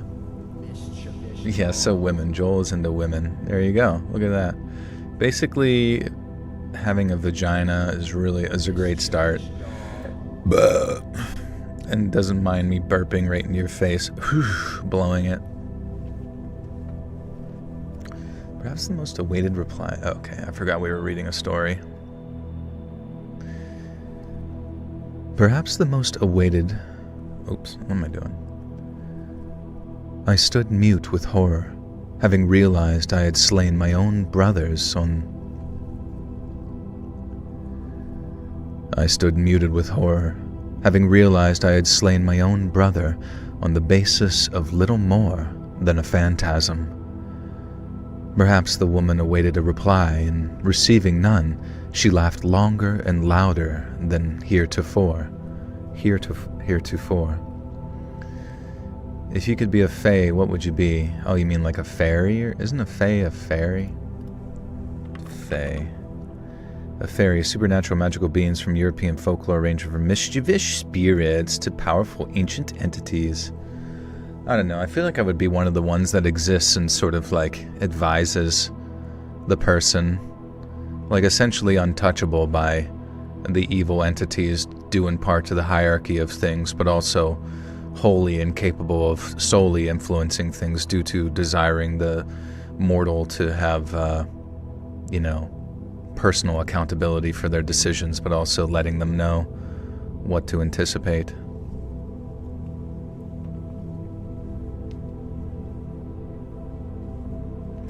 Hello, Brianna. How you doing? Thank you for knowing me and seeing me even if Joel doesn't know me, apparently. You didn't even say what game you played. What? I'm scrolling. I'm straight scrolling. You don't even know the name of a video game. You're gonna sit there and say something like Super Mario Brothers. Oh wait, David, dude, I said thank you. Yeah, thank you, friend. Super Mario. You probably pronounce Mario as Mario. I played a Mario Brothers. I started playing the FX3 pinball tables again in my PlayStation. That sounds fun. Say it again. Say your next video game and then say the one that... It is Mario? Nah, dude. That's some false shit. It's Mario. Mario! I mean, Luigi literally says it in Luigi's Mansion. Mario! Not fucking Mario! In the image, is it the front or the back of the creature? Fuck if I know, dude. That shit's just weird. I played video games since and before you were birthed. Aren't we the same age? Alright. It's a me. Mario. Oh, that's right. He says it too. Fucking hell. I'll stream Pragmata for you sometime if you want to see it. Yeah, what kind of game is it? Perhaps the woman awaited a reply, and receiving none, she laughed longer and louder than heretofore. Had my pistol been loaded, I believe I would have pressed it to my own temple, but it was not. So instead, I feebly retorted and accused the woman of lies. Yet this accusation did not but feed her mirth. I knew my pistol was empty, but she did not. But after drawing it from my belt and leveling it up towards into that tree, I found the woman gone. I had once prided myself merciful for sparing my brother's wife. I vowed not to spill innocent blood in my pursuit of revenge, but that notion now reveals itself as folly, for I have spilled not a drop of anything but. For causes I blame her not. My brother's wife denounced me the magistrate at first light, and now... Oh. For causes I blame her not. I play video games. Let's see. I own every single console, no PC though since 2006. That's just too legit. I can't be full throttle basement dweller. You're not a gamer. You're a phony. You're a liar! You're a liar!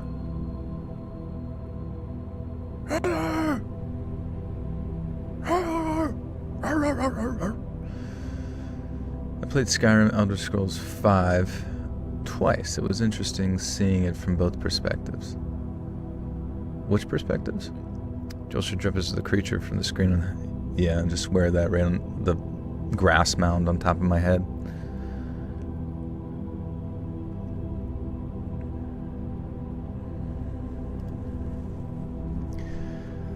For causes I blame her not.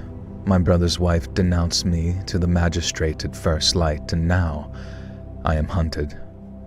If I am caught, I shall be hanged, and while I do not deny that I am deserving of such a fate, I would much prefer to depart on my own terms. But before I load my pistol, and bring a premature end to my own cursed and wretched life, I shall ride to some remote spot and bury that infertile... Do I have ear hair? No, it's completely bald in there. There's no wax either. It's just a direct shot from one ear to the other, no brain. Or there is a brain in there, but it's just like it's a squirrel's nut banging around.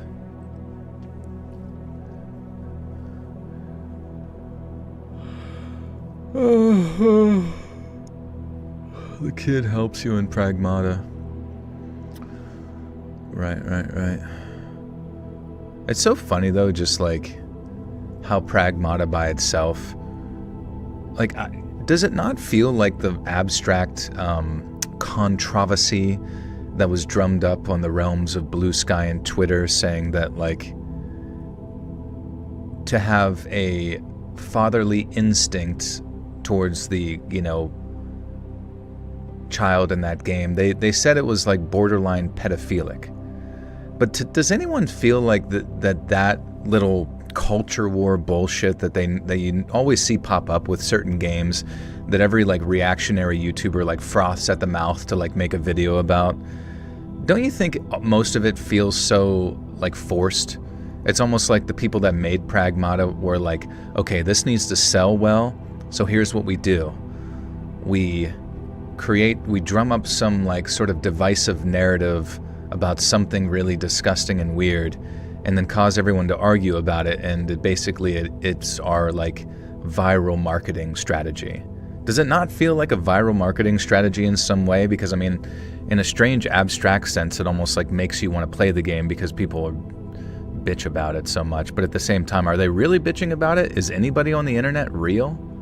I don't think they really are. I think it's just a bunch of like, if there's anybody genuinely actually complaining, I think they're just like terminally online to the extent that they're comprised of primarily mud and stink. Sort of like something of a swamp thing. Pragmata seems cool. Seeing people play the character is more protective, not sexual. Well, right, exactly. But like the fact that those people's minds, if it truly is something that they think, which seems so abstract and ridiculous, I mean, is that not the definition of projection? Them like placing that weird abstract sexual thing onto someone who might enjoy the game? Like, that's fucking weird, man.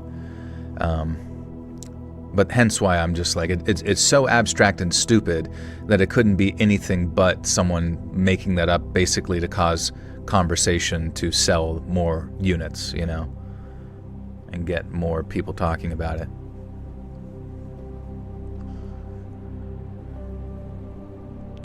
Alright, we are so close to this story be done. But before I load my pistol and bring a premature end to my own cursed and wretched life, I shall ride to some remote spot and bury that infernal emerald in a place it shall never again be able to impart its baleful gifts. To the woman whom I have wronged, I humbly tender my sincere apologies, and to the men against whom I have trespassed, be assured that I now reap the bitter wages of my sins. Yours, in horror and contrition, Morgan James McClurg. There is an agenda. There is and always will be an agenda. Why not put it back in that woman's grave? I was kind of hoping that it would end with like him like being killed while burying it, so it's like he digs his own grave. Maybe the gypsies like kill him and then they bury him in the... I don't know. I was kind of hoping it would come full circle there a little bit, but... Do you have to be a Wi-Fi spot and have your PS5 on? Do you have to be in a Wi-Fi spot and have your PS5 on? I have no idea.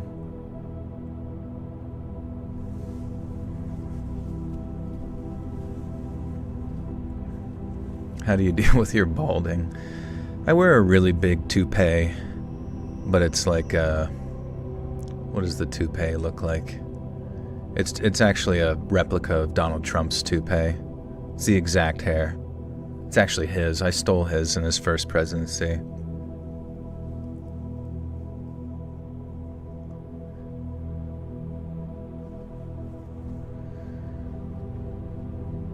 So only works when you're in a Wi-Fi spot, not just like anywhere. I don't know.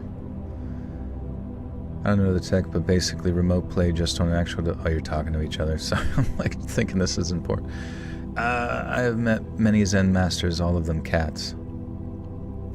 Hell yeah. Alright, we got another story coming. So that was a lengthy one. So we have to choose this one called Meet Ted.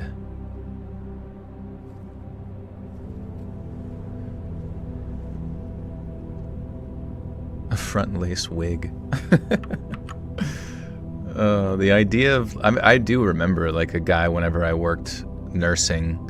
He was quite a bit old, like an older nurse who, obviously went back to school and stuff. But he wore a toupee to work, and I don't know why. It was just the funniest thing, because I'm just like, bro, just go bald, man. Like, who fucking gives a shit? You're an old ass man, like he literally don't, but he had, he just rocked the exact same toupee, which was like a different color than like the sides of his, head hair.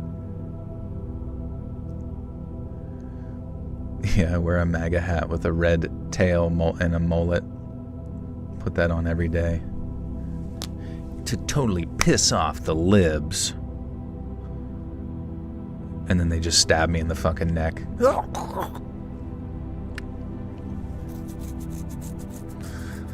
I know, maybe who knows, maybe the toupee was like sewed into his skin or something.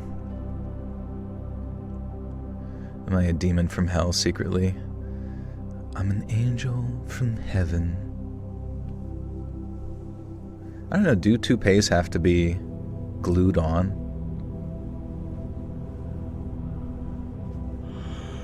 Okay.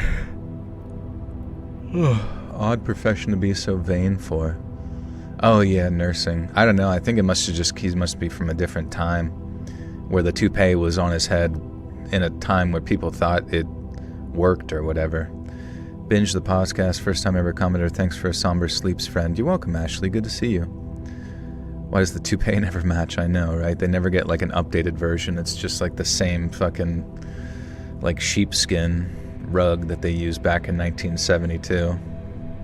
Or maybe like a minx. Maybe they like killed a minx and they're very proud of that minx fur. I don't wear my MAGA hat just because I don't want to have to hurt someone or get hurt. I don't know, bro. The political bullshit's just I'm so over it, bro. I don't give a fuck what anybody believes or thinks. Like, if you genuinely think, well, I can understand why people think what they think, because, I mean, that's what we've been exposed to time and time again, but it just seems like the abstract division that we have here, especially in the United States and expanding out to the rest of the world, is just so fucking contrived, so forced, so manipulated by the media to get us to hate each other all the fucking time. I'm just so over it. No matter what candidate you vote for, you're never going to get what you want. You're never going to get anything you want, And at the end of the day, the wars are going to happen, the aliens are going to arrive, and the fucking databases that are being built that Palantir will collate all of your naughty do battery into is still being built. And whether it's fucking blue or red, technically running that show while those databases are built, you have no choice in them. I mean, you technically do have a choice in the matter, but... Joel, do you read rule stories? Oh, those are like creepypastas. I'd be open to it. I've never really read them here before. I've been thinking since 16, now my hairline kind of sucks at 20. DHT is horrible, but at least it'll give you super sweet beard and make you look 10 years older. Yeah, don't even worry about it, bro. Like, who gives a fuck? Just get jacked and go bald or whatever you need to do, and, Dude, it was pitched as hair system for men in the late 90s and 2000s. My uncle's son made him go get one. He never wears his toupee except as a joke. Well, like the people that go to like fucking Turkey, right? Don't people go to like Turkey to get their hair transplanted or whatever? I hear then you have to take that like finasteride for the rest of your life, and then it's like your dick doesn't work. And it's like, okay. And I heard like a stand-up comedian say one time, so it's like, great.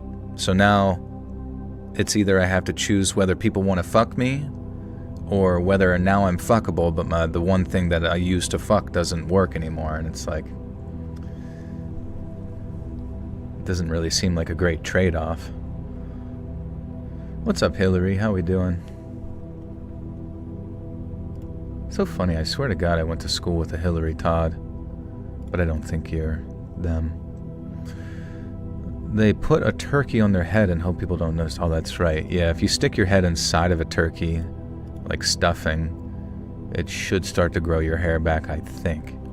Would you ever take peptides or steroids? I do take peptides, actually. I take initially I took the BPC 157 to help recover my shoulder, which it literally did. And now, a while later, my shoulder was felt a little uncomfortable, so I got back on like this mixture of peptides where it's called BPC, and then it's TB500, and then it's like a copper peptide for skin, and basically they call it the glow stack. And yeah, shoulder's already starting to feel good, and yeah, I don't know. Peptides are definitively not the same as, like, you know, exogenous hormones that are steroids. And I've had no issues with it, but it's definitely something to research into before jumping into or whatever. I don't take like retatrutide or anything like that to like lose weight, because honestly, I feel like those GLP-1s are just fucking terrible for you. Did you say misogynous hormones? No, exogenous, like hormones that come from outside of your body. There's endogenous hormones, the ones that your body naturally produces, like your testes, and then the exogenous hormones that you would inject into your ass, like testosterone or, you know, tren. I highly say to anyone ever thinking about doing steroids, don't. Unless you're like, you know, fucking 65 and your testosterone is like dangerously low. Just like from a young age, like eat well, sleep well, get sun, go on a walk, and fucking lift weights and do some cardio. Would you ever recommend IV vitamins? I don't really know. I mean, if you need them, maybe that would help you to replenish. I've heard some hormone clinics do IV vitamins. I think that's one of the ways in which they make money. I would have no fucking clue if it's really that great or not. Would it be inappropriate to do a shout out of my new book? I don't want to be one of those people. No, it's fine. If you got a new book, I feel bad. I mean, I only got like barely 300 people in here. The likelihood of anybody going and checking it out might be decent. Collagen pills and colostrum powder is good for aging. Yeah, I do hear that. Would you take misogynistic hormones though? Yeah. I don't even need to take them. My body produces the misogyny internally. Every interaction I have with a woman makes me more and more so worse. I don't even think my crap is laggy right now. Oh, damn. What's your favorite hobby away from tech? Just opening Pokemon cards like a fucking scratch-off fiend. I don't know. I like to just hang out with people. I haven't done like hikes in forever, really. I go on walks, but I haven't really been out in the woods, stalking Fry while he sleeps. That's fine. It's Helena's Legacy, Heir to the Bloodlords by R.K. Start. Thank you, Joel. Love you and your stories. Nice. That's cool. How was it to, like, write that book? Is it going to be, like, some major epic?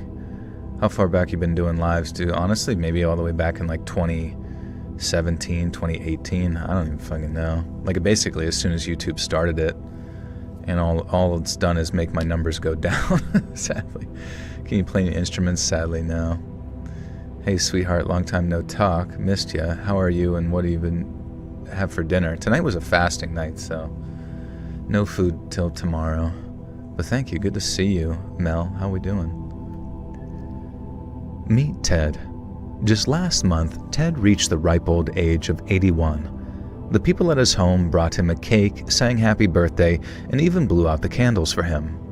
Ted can't remember any of their names, but they're good kids, and they don't mind if he only ever calls them son or sweetheart. Ted can't remember exactly how long he's been living at Peaceful Pines, but he doesn't worry about it. All he knows is that it's nicer that the place... Do I get hungry? Yeah, I get hungry, but I guess you just get used to it, and then eventually the hunger... It's like a hunger hormone, right? So, like, the hunger hormone comes, and then the hunger hormone goes away, and then you just drink water and black coffee or whatever, and you're good. What state do you think has been done to death for stories? Oh, I have no idea. I don't know, honestly. Could you make a shout out to my Maple Canadian cartel? They've been working hard to traffic maple syrup. Thank you, Canadian cartel. It's an Indian gang. It's a fantasy-style book about a young witch and her family who try to save the lives of her family and her world, filled with adventure, murder, magic, and happy endings. It's pretty fun to write. That's awesome. Florida will have infinite stories. OD crate, yeah. Did you see Zara... What is it? Who's Zara Larson? No. I was supposed to go to Baltimore, but yeah, I guess that's not till July.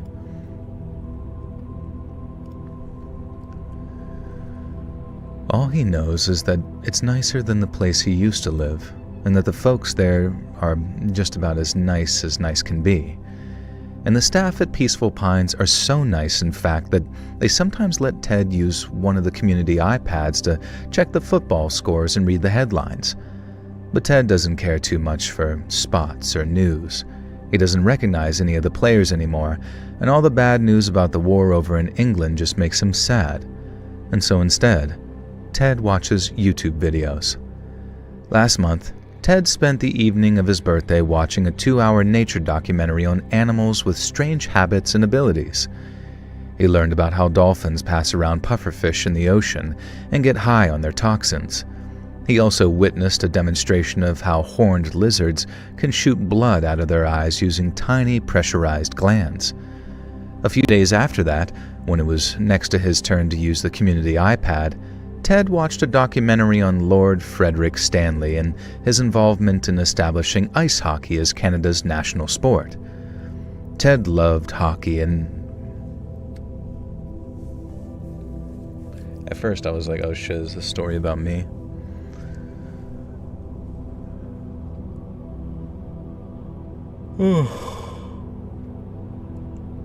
Who's Zara Larson? What is she? I don't even know. I don't know any of these fucking celebrities, bro. I don't even like going to live music, you know what I mean? Like, it's just... How's fixing the sleep schedule going, King? It's good, honestly. I fall asleep at midnight and I'm actually, like, tired and I sleep through the fucking night. I might wake up, like, one time, but I actually feel so good. And the only unfortunate thing is, like, now that I have a lot more hours during the day,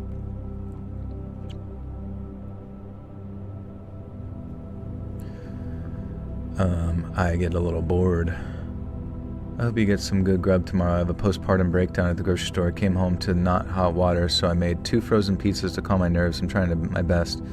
Yeah, how does one overcome postpartum? Does it eventually just, like, figure itself out? Because I think that's, like, postpartum is what drove my buddy's wife into insanity a little bit. She, like, had all this, like, crazy depression stuff, but then it led to, like, alcohol and then just, like, self-destruction.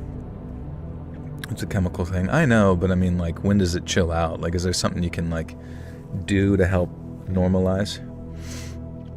Hey, Finksy, what's going on? Sometimes it goes away, sometimes it doesn't. God, dude.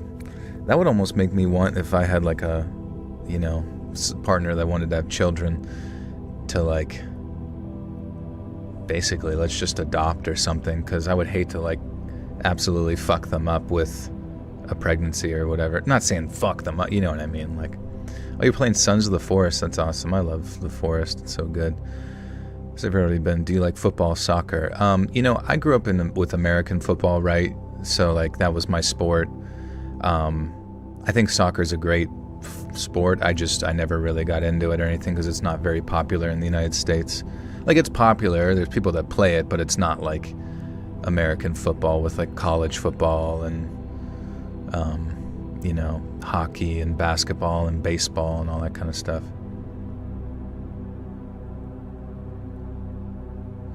Canada invented football? Really? Like American football or soccer? Canada got beat in hockey by the Americans. What time is it? It is 11:21 p.m. I'm on the East Coast in Pennsylvania. I need to get into pickleball. This is true. I need more pickles in my life. Ted loved hockey, but he'd watch just about any documentary he could find because they helped him remember all the things he used to know. But then came the day that Ted found a very frightening-looking documentary about a man it called the Rialto Ripper. According to the video's description, the documentary detailed the life and crimes of one of the former United States' most infamous serial killers.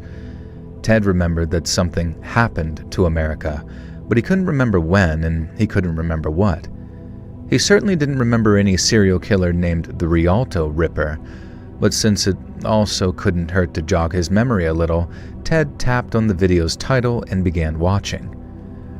As the opening title sequence began to play, Ted was impressed by how professional they were.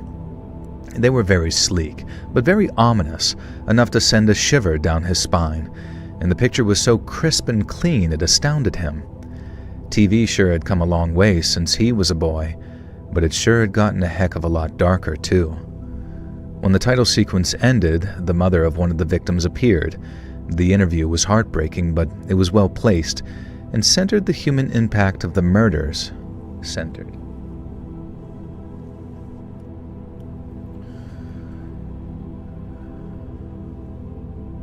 It takes a few years at least for hormones to balance out. So much trauma to the body to have a baby postpartum plus PMS is absolutely a cocktail for insanity.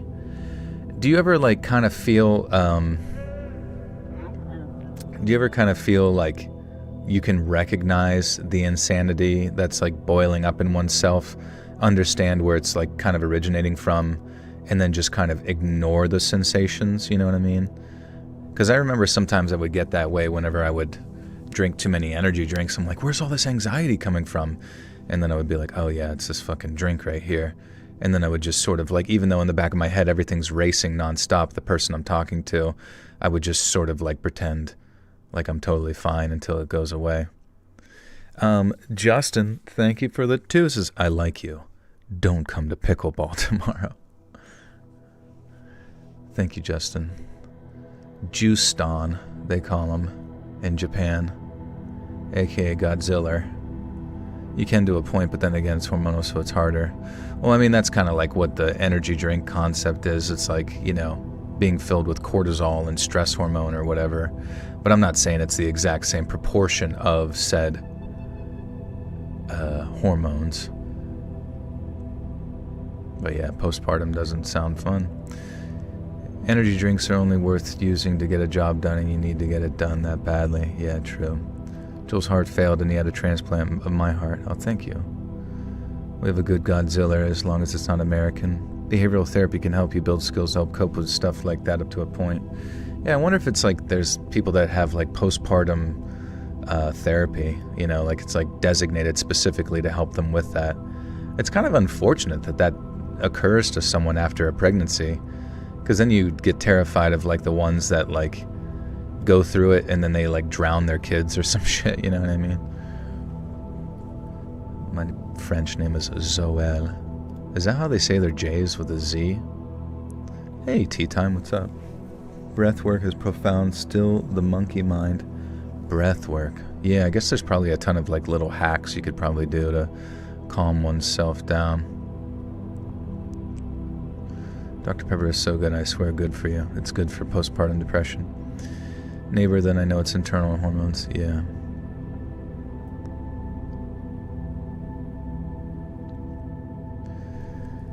The interview was heartbreaking, but it was well placed and centered on the human impact of the murders rather than lionizing the killer. An elderly homicide detective then appeared, and things went from touching and sad to chillingly macabre. The narrator explained how the Ripper mostly operated out of Rialto, California, San Bernardino's smaller westerly sibling. Having grown up around Redlands,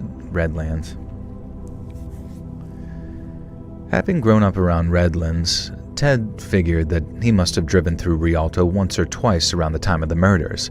He still didn't remember any Rialto Ripper, but according to the narrator, the man was as prolific as he was dangerous. The first murder took place in the summer of 1983, but since it didn't match the method that he later settled on, police had no idea that it was a Ripper murder till he shared details in a letter. Period. Zool. Let's Zool. Dr. Pep is pretty goated. I've been finding that restaurants actually have Diet Dr. Pepper on tap, and I'm like, oh my god, that's so exciting. Give it to me, please. Give it to me. Give it to me, Michelle. Give it to me. Usually a counselor/therapist specializes in different areas, some only work with kids, yeah. Ugh. Ted is the Ripper, you're calling it. Yeah, that's kind of what went through my mind as well, instantly. But maybe our expectations will be usurped. Why the fuck are the township names in Pennsylvania unhinged? Township. What do you mean township? I don't even know. mean, there's a shit. I mean, I feel like everywhere you go, they're gonna have fucking weird names for like localities and principalities and blah blah blah. Isn't postpartum one of those things linked to the man's swimmers? Really? You're saying that like a man's cum drives a woman to insanity? I need to see the science on this, if so be it. So does chocolate. What if you put cum in chocolate? Would that be good? It's a theory. It's a theory that we need to displace all onto a man. Everything is the man's fault. They don't know what causes it? Really? Let's see here. What is the primary cause of postpartum? It is hormonal, right? But I mean, like, in the same way that if you squeeze your pituitary gland, it releases hormones. What is telling? Okay, here we go. Assuming you mean postpartum depression, there's usually isn't one single primary cause. It's usually a mix of major hormone shifts after birth, especially the rapid drop in estrogen and progesterone, plus sleep deprivation, stress, pain/recovery, identity change, breastfeeding pressure, lack of support, and prior anxiety and depression history. Mayo Clinic notes that hormone changes alone don't fully explain depression, but they can attribute alongside biological and life stress factors. Yeah, I don't know. There's a part of me that just thinks, like, it's got to be so fucking hard to have a kid when you don't have any support from family, like, around you. Hence why they say, like, it takes a village, because if you're, like, a postpartum mom or dad and you just, like, don't get any sleep whatsoever dealing with a kid, I mean, just no sleep by itself is gonna like fuck your hormones up and fuck your mental health up, right? I don't know. All the hormones go into child, then leaves the body. I don't know. The simpler version, the body and brain get hit with a massive hormonal crash at the same time. Life becomes extremely stressful and sleep deprived. Also worth separating, baby blues equals very common, starts a few days after birth, usually improves within about 2 weeks. Postpartum depression is stronger, longer lasting sadness, anxiety, hopelessness, can happen anytime in the first year and is treatable with therapy, medication, or both. ACOG describes it as intense sadness, anxiety, or despair after childbirth that can be treated. What's the natural methods of treatment? I think medication. I'm just not a big fan of medication. Am I a Ravens fan? I'm not, but my friend is, and he likes to go to the games. And I'm one of those people that, like, if someone wants to do something, I just go with them to do it. I don't really ever think of myself. I never think to do anything myself, you know what I mean? Jesus, a mom with PMS, postpartum, zero help alone. That's a strong woman. Damn, I want her to help her, so I love kids. Yeah, it's tough existence for sure. I had postpartum and was escaping an abusive relationship at the same time. Yeah, that sounds miserable. People say they want kids all the time. No one ever says they want adolescence. What's the definition of that? Steelers then? No, not quite. Okay, so for postpartum depression, the best natural methods are usually things that reduce the biological stress load. Sleep, support, right, the two biggest things. Food, sunlight, movement, and therapy support. Basically the shit that you need to get in your daily life anyways. But with a kid in there and like no support, you're just like kind of at such a shit position. Natural methods can help a lot, but if symptoms are severe, lasting more than 2 weeks, it's worth involving an OB, primary care doctor, or therapist, because postpartum depression is treatable with therapy, medication, or both. What the fuck? Can you list things normally? I don't know why they're like listing it as like giant paragraphs. Pirates fan. I don't really watch baseball, but I do feel like if I was a hockey fan, maybe I would be a Pittsburgh Penguins fan. But maybe I would be a Philadelphia Flyers fan if I will. But I do really like hockey and as a concept. Okay, so anyways, get sleep, daily sunlight, gentle walks, eat enough food, hydrate, omega-3 foods, salmon, sardines, tuna in moderation, eggs, and omega-3 supplements approved by a doctor. Check your iron. Low iron after birth can worsen fatigue, depression, weakness, and anxiety. Check your vitamin D, check your thyroid, reduce isolation, limit stressful visitors. Talk to other moms, therapy, lower expectations, skin-to-skin bonding, ask for practical help, avoid alcohol, avoid doom scrolling, keep a simple routine, wake up, eat, light exposure, shower, nap when possible, Tell someone honestly how bad it is. Partner, family, OB, midwife, therapist, or trusted friend. Yeah. David, dude, thank you for the 5, says to Joel from Mel, happy days are around the corner. Every day is a gift. P.S. Don't forget to like and share the video. Thank you, David. To Joel from Mel. Thanks, Mel. I've had 3 nights in a row since yesterday of insomnia till 4 a.m. Yeah, I mean, just lack of sleep in general will drive anyone insane, so if you can find any way to break free of it, that's probably going to be your number one benefit.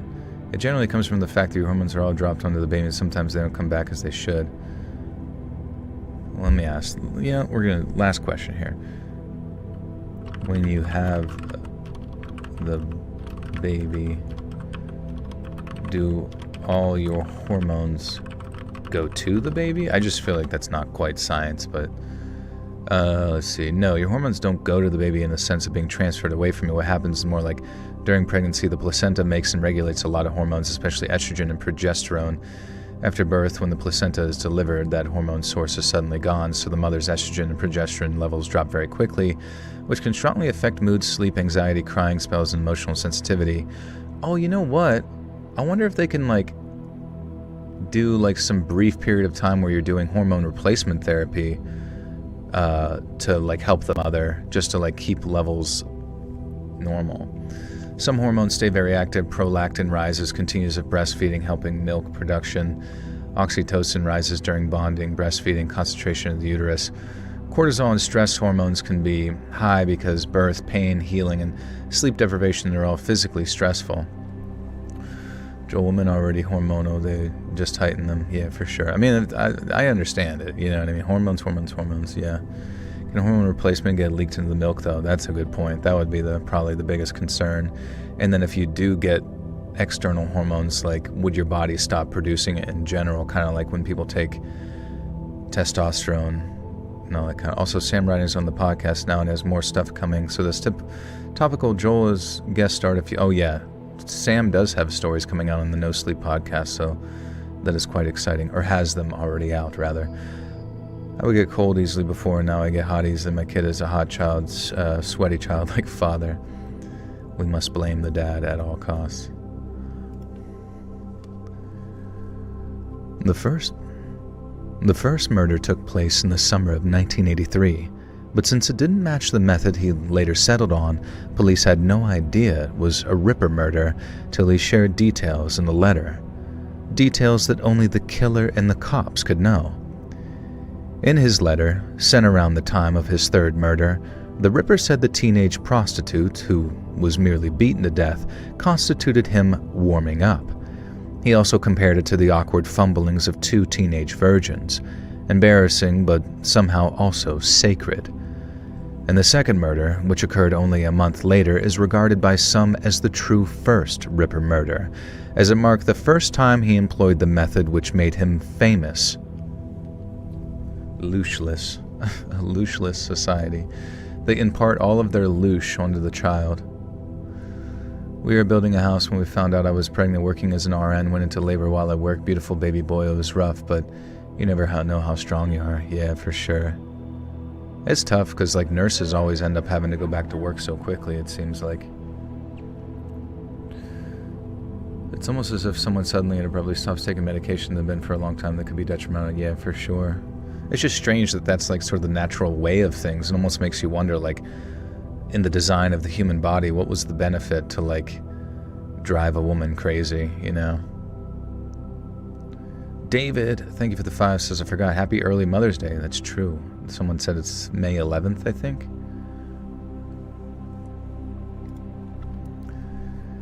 As it marked the first time he employed the method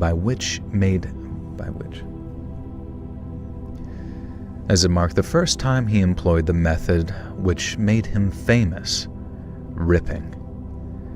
Ted listened in horror as the narrator described exactly what was meant by ripping. The Rialto Ripper took inspirations from the crimes of the 19th century serial killer Jack the Ripper, who terrorized Victorian London with murders characterized by controlled chaos. Victims were mutilated extensively both before and after death, Yet the spectacular nature of this mutilation was only possible through Jack's extensive knowledge of either surgery or, more likely, butchery. The woman he killed were torn open, twisted up in ways that stripped them of their humanity and turned them into something else. Finding a murder victim is traumatic at the best of times, but those who caught even a glimpse of Jack's victims were said to be haunted for the rest of their lives. The Rialto Ripper wanted to be remembered. He said so himself in his letters to the police, and so, to extend his reach into the future, he first extended it into the past and borrowed a few techniques from the man who started it all. The second of the Rialto Ripper's victims was a 17-year-old high school cheerleader who had been walking home from practice on a balmy April evening. Having stalked the girl for almost a month, the Ripper placed himself on her route and then acted like a homeowner searching for a lost kitten. He then slowly lured her into the backyard of a home he claimed was his, but in reality, it was a vacant belonging to a local realtor group and had yet to be sold. It was a vacant. Joel, when you worked as a nurse, did anything creepy ever happen to you? No, I just remember, like, there was a woman who was transferred to our floor who was, like, basically getting ready to die. She was a DNR, do not resuscitate, and she, I just remember, like, I just felt so bad, you know what I mean? Like, she basically looked kind of normal, you know what I mean? Like, she, like, in the sense of someone so close to death, she was very clearly struggling from what I recall, like the COPD, needing like large amounts of oxygen, you know, maybe even like 10 liters of oxygen to maintain her O2 sats or whatever. And then like, I just remember like her having her head elevated the whole time, and she just was like, you know, and I just felt so bad because she was just like randomly asked me before she, you know, when I came in to assess her and stuff, and she was like, I don't know what to do. And I was like, what do you mean? And she was like, I don't know what to do about dying. And I was like, oh, well, I don't know. Like, she had like a Bible in front of her, and I was like, well, yeah, do you believe in that? And then she was like, yeah. And I was like, well, then you should be okay. And she was just like, she like laughed or something. She's like, okay. And then like, I don't know, it was not long after that, you know, we had to do some pretty frequent checks on her, but then she just like, and it didn't even seem like she was like going to pass away, but then she just like passed away.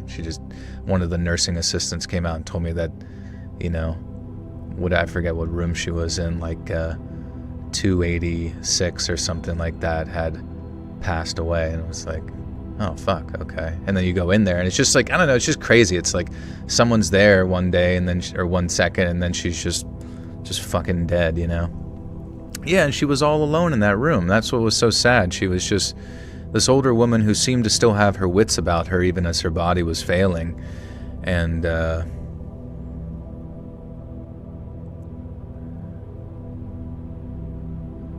I don't know. But, you know, I don't know. Hopefully she's at peace, you know. Hockey or football? Definitely football. Do you know who Brawadis is? No, I've not heard of him. I was in a room with a body looked just like the exam, or looked just like my ex, same size, etc. Freaked me out because of it. Oh, damn.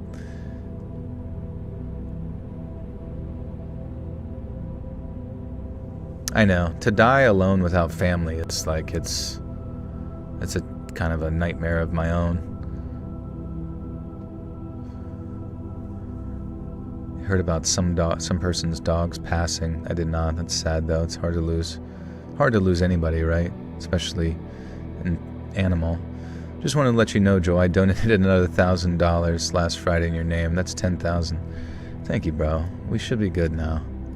The channel is on the rise, so I think you're doing something correct.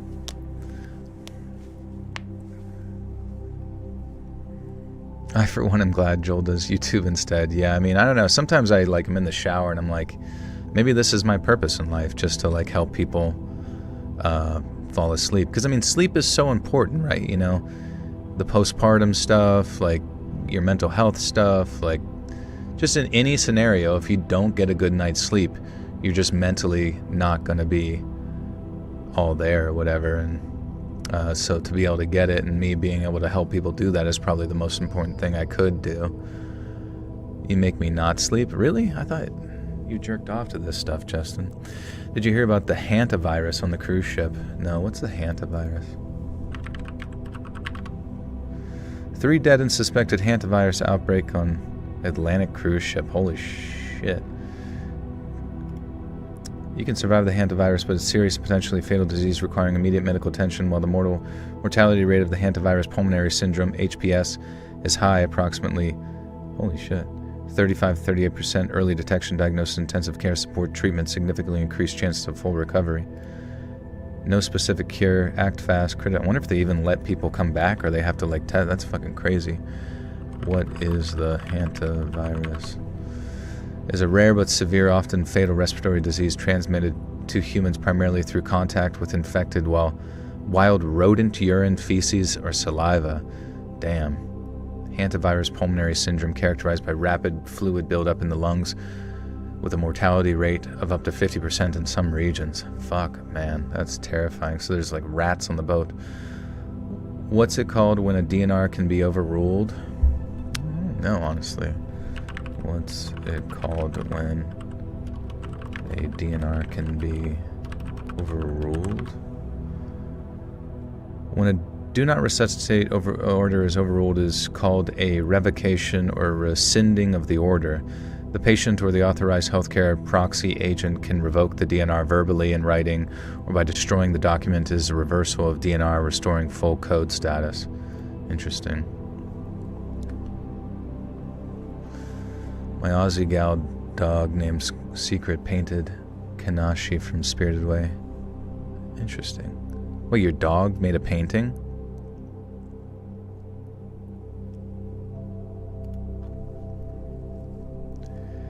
But in reality, it was a vacant, belonging to a local realtor group and had yet to be sold. The Ripper kept up the pretense until they were out of street view. And then, when there was no one around to see what he was about to do, the Ripper struck and carved the girl from stem. Then, when there was no one around to see what he was about to do, the Ripper struck and carved the girl from stem to stern. The officer who later found the girl was so traumatized by what he saw that he was placed on paid leave and sent to psychological counseling before he could return to work. The homicide detectives who worked the case said it was the worst day they'd ever been given. The homicide detectives who worked the case said it was the worst case they'd ever been given, topped only by the next Ripper murder. God damn it. The homicide detectives who worked the case said it was the worst they'd ever been given, topped only by the next Ripper murder, which landed on their desks more than a year later. The Ripper later explained the large gap in his murderous timeline as being a simple cooling-off period. He claimed his second victim had so sated his desire for violence that he simply didn't feel the need to kill again until the summer of '84. Every time the urge to rip took him, he'd picture that volleyball player's body, all cut up and splayed open, and the urge would simmer down again, like a pot taken off the boil. Now this worked for a long, long time until the day it finally didn't, and when that day came, the Ripper began planning the third of his infamous murders. He also decided that simply making spectacles of his victims was no longer enough, and that he wanted to make a record of himself at work, and that's why, for his third murder, he spent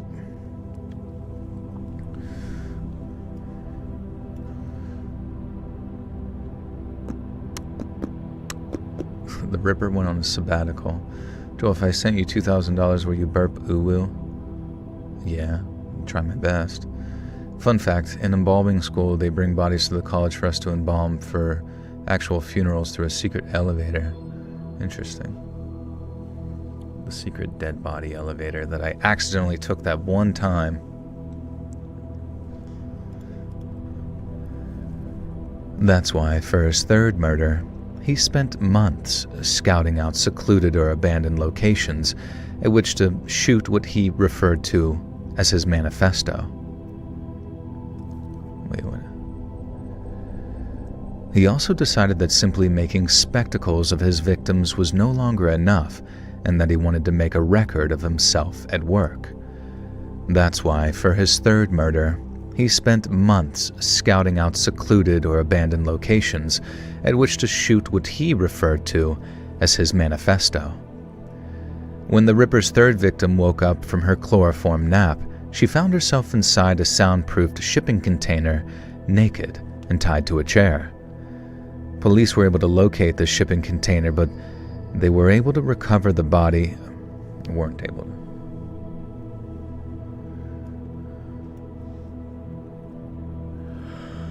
Oh, what's up, No Frowns? What is ill will? Ill will? Ill will?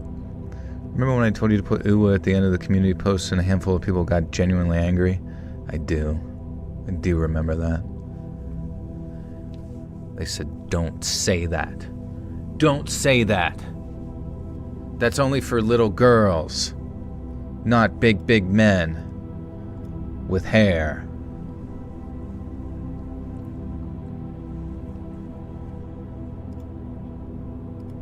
Next, you're gonna tell me that you play Pragmata like a fucking pervert. What about saying ara ara, ara ara, ara ara? I forget what that's from. That sounds very Japanese. Ara ara, yeah, ara ara.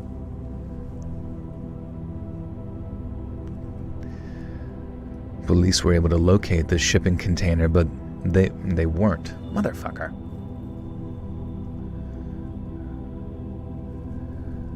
Police weren't able to locate the shipping container, but they were able to recover the body of a 44-year-old kindergarten teacher named Elizabeth What the fuck? Hey, Nat. Welcome to the Buttersock Cult. You now have access to bonus content, and soon some more here. Thank you so much. Oh, well. Oh, that's right. They like growl it, don't they?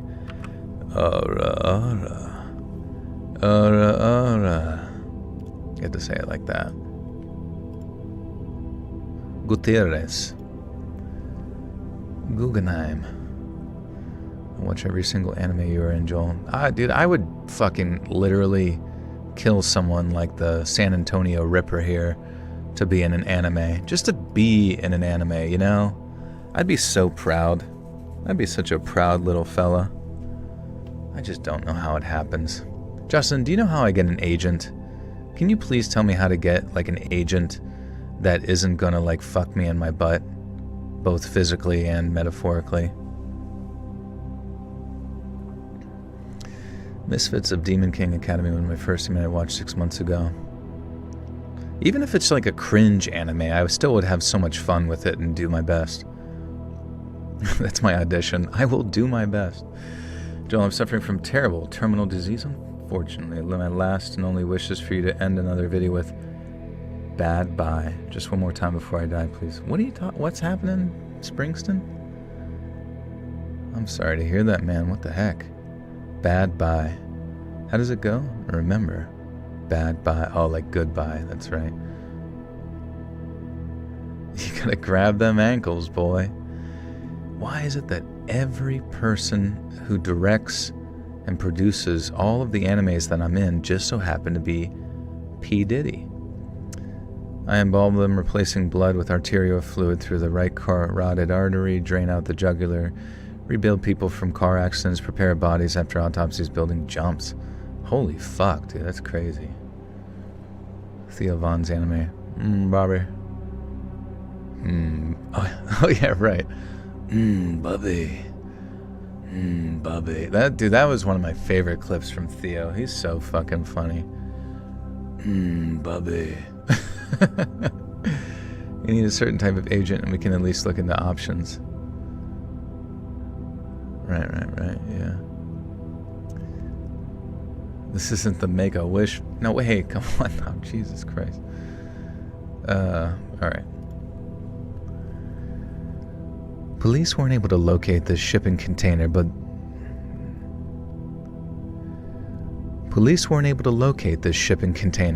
but they were able to recover the body of a 44-year-old kindergarten teacher named Elizabeth Gutierrez. I forgot how to say it.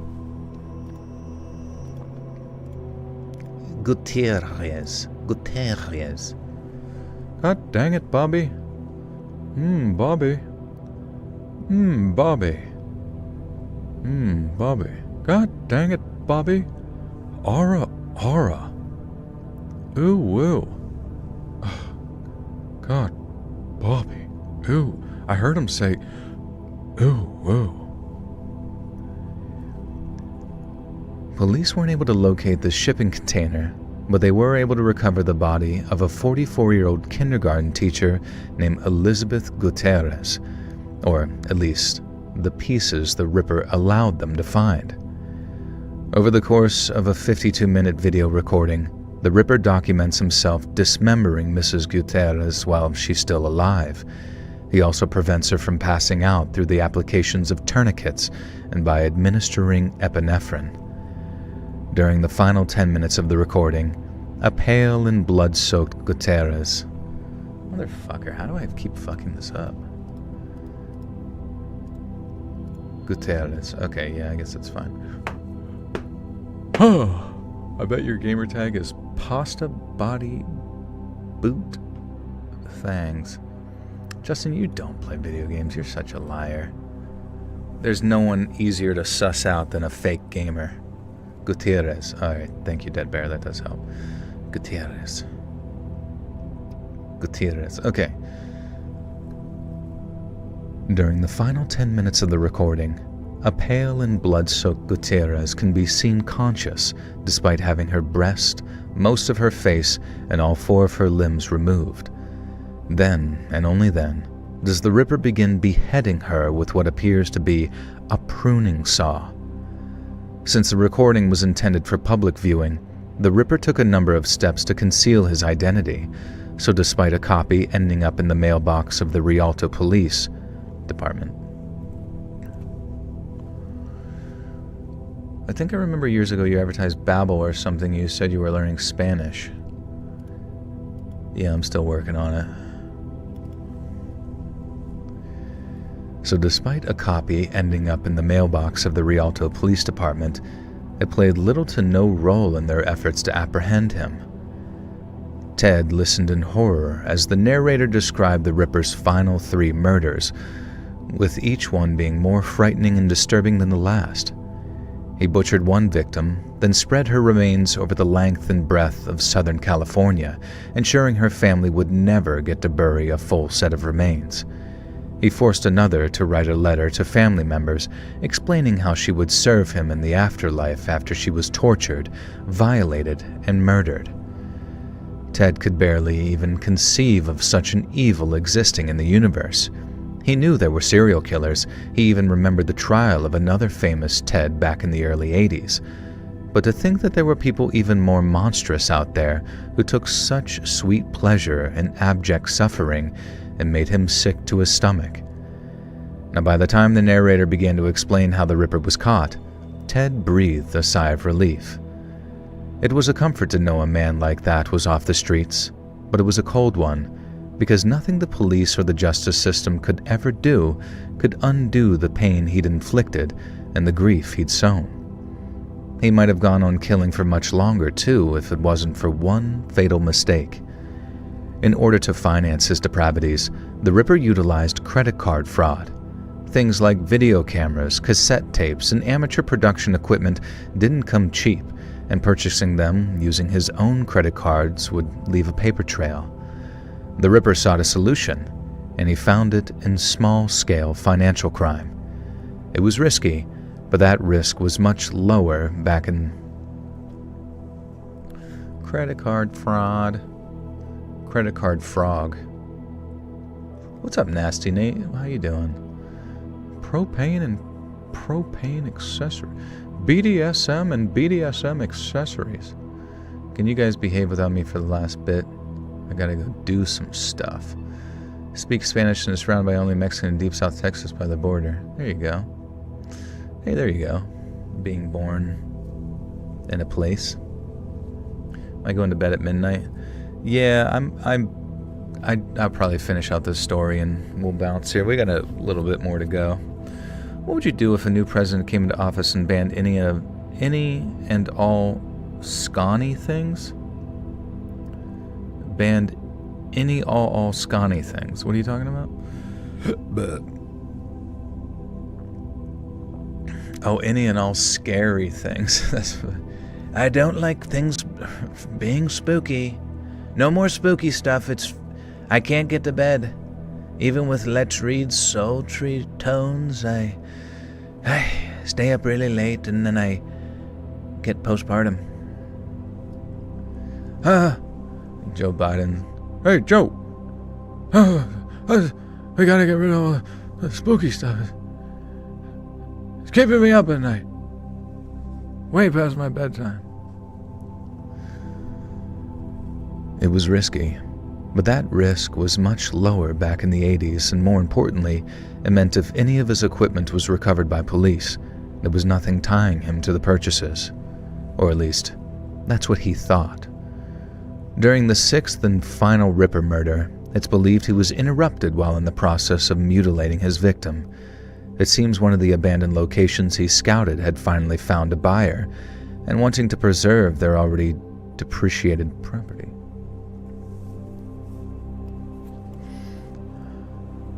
Guys, would you guys ever own a Section 8 housing unit? Is that something you guys would ever do? I'm gonna get a yeah.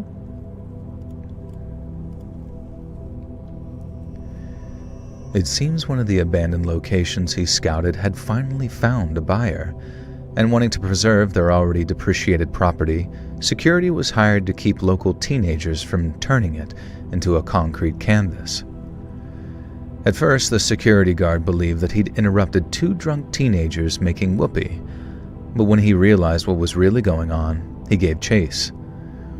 Now, the Ripper dropped the pruning, saw that... Is that a joke question? No, it's an actual question. I mean, if there was like an affordable property that came up but it was Section 8 housing, would that be something that you would be involved in? Because it's like, with Section 8 housing, doesn't the government pay for most of it and then kind of operate as the property manager? Or would that be a big headache for anybody non-government? My mom is currently paying her mortgage with Section 8. Oh, okay, so she bought the house and then is paying that mortgage with... Wow, or like, does she own two properties, or what's the deal with that? Too much crime. What if it's like a low crime area, it's just a poor area? But then it gets blown up by It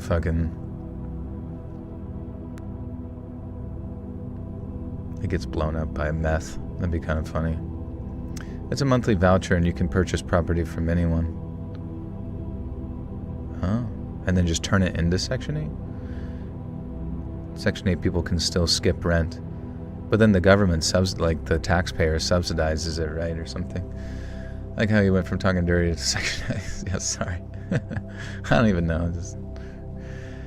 Hell no, in the Section 8 housing, there's only one Section 8 house in my neighborhood, and everyone who has lived there constantly stole cars and had cops there. Was a mess. Hey, not my responsibility. Yeah, I don't know. Probably not worth it. It looks like shit, too, so...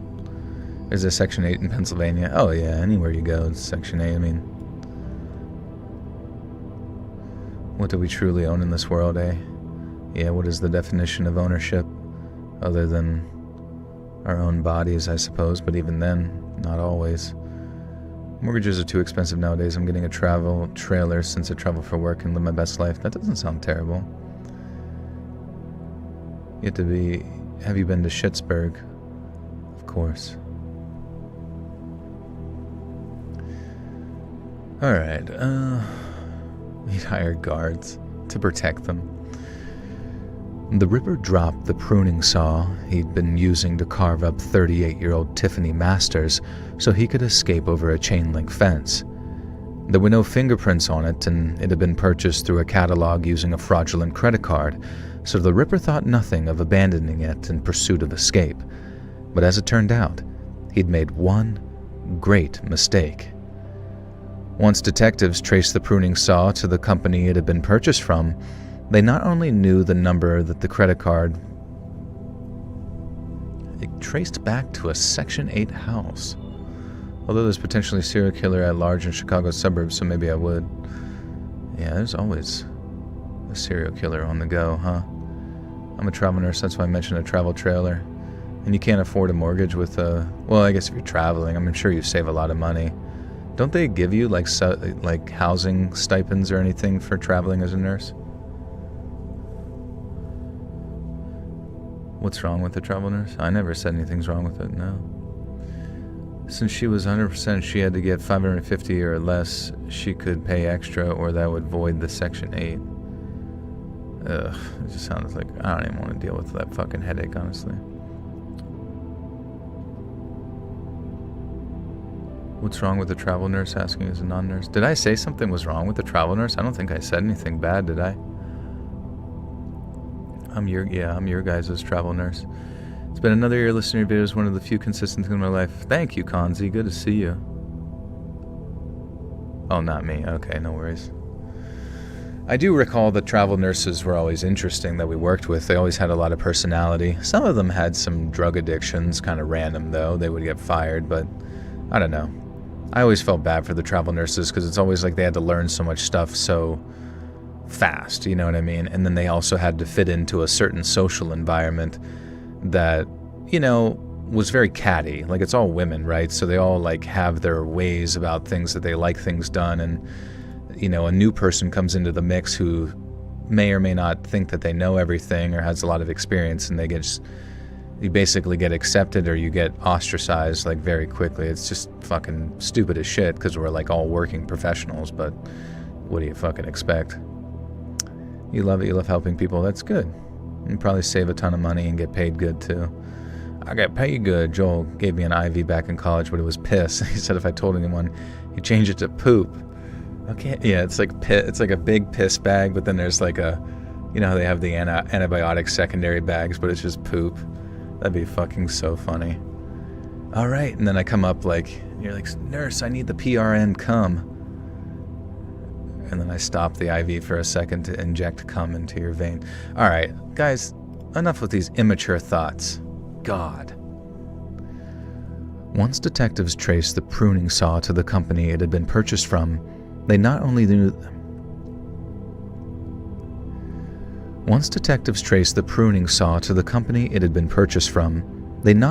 the number of the credit card the Ripper used, but also its purchase history.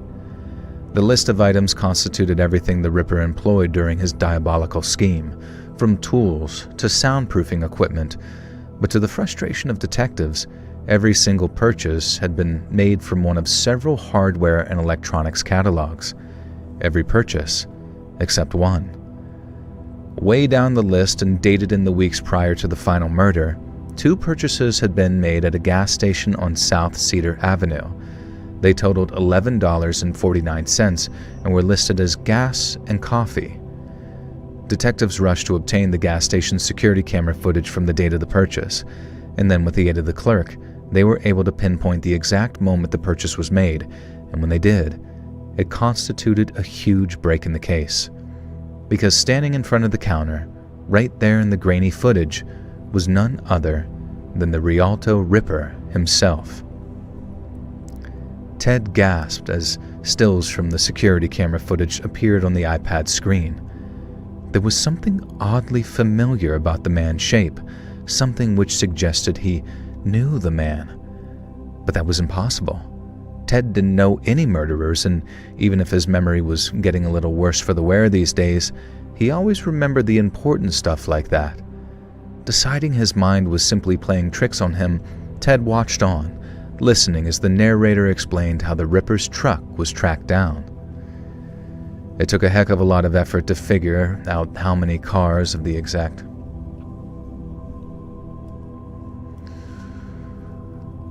It's literally the street next to me. There was a Rialto Ripper. Yeah, they're coming for you next. Unlucky, unlucky. He was a certain Kaczynski shape. A friend is a traveling RN and has a BBL and tons of plastic surgery, which is so odd to me considering her job. God, dude, I don't even know. I feel so bad for anybody that gets like plastic surgery and shit. It's just, it doesn't look good.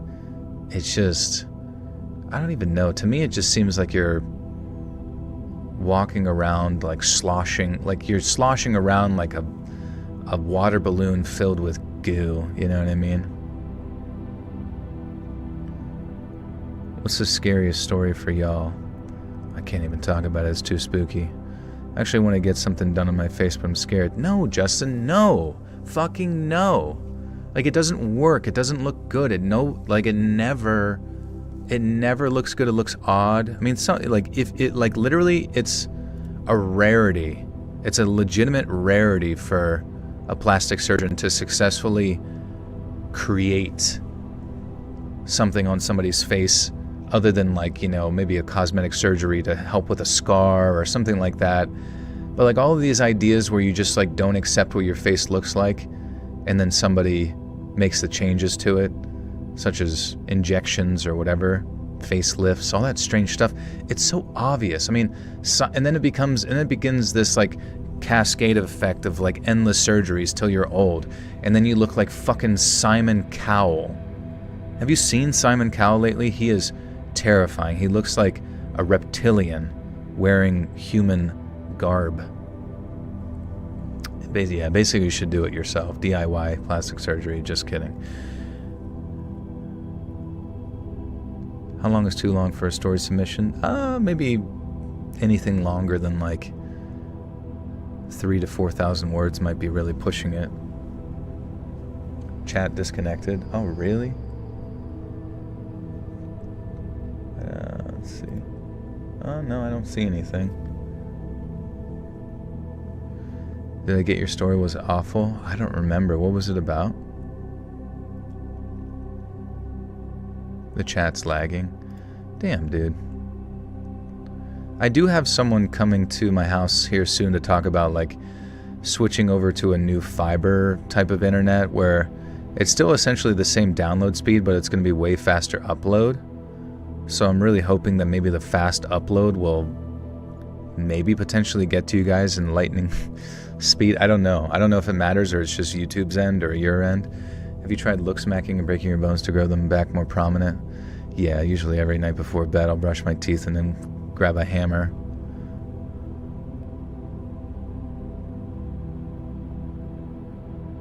I grew up in Section 8 housing. I remember inspecting and your house had to for any infraction. You'd lose your Section 8 house like marking on the walls and you out in the streets. Interesting. What's my craziest conspiracy theory? Dude, all of them, bro. Every conspiracy theory that you could like list in chat right now, I'm 100% on board with. Don't trust the midnight Wi-Fi guy. He's on his way. Did you see Steve O sleeping with devil letting Postil tattoo a wanger on his face? Did you see Steve O sleeping with devil letting Posty tattoo a wanger on his face? Oh my god. He let Post Malone tattoo a penis on his face.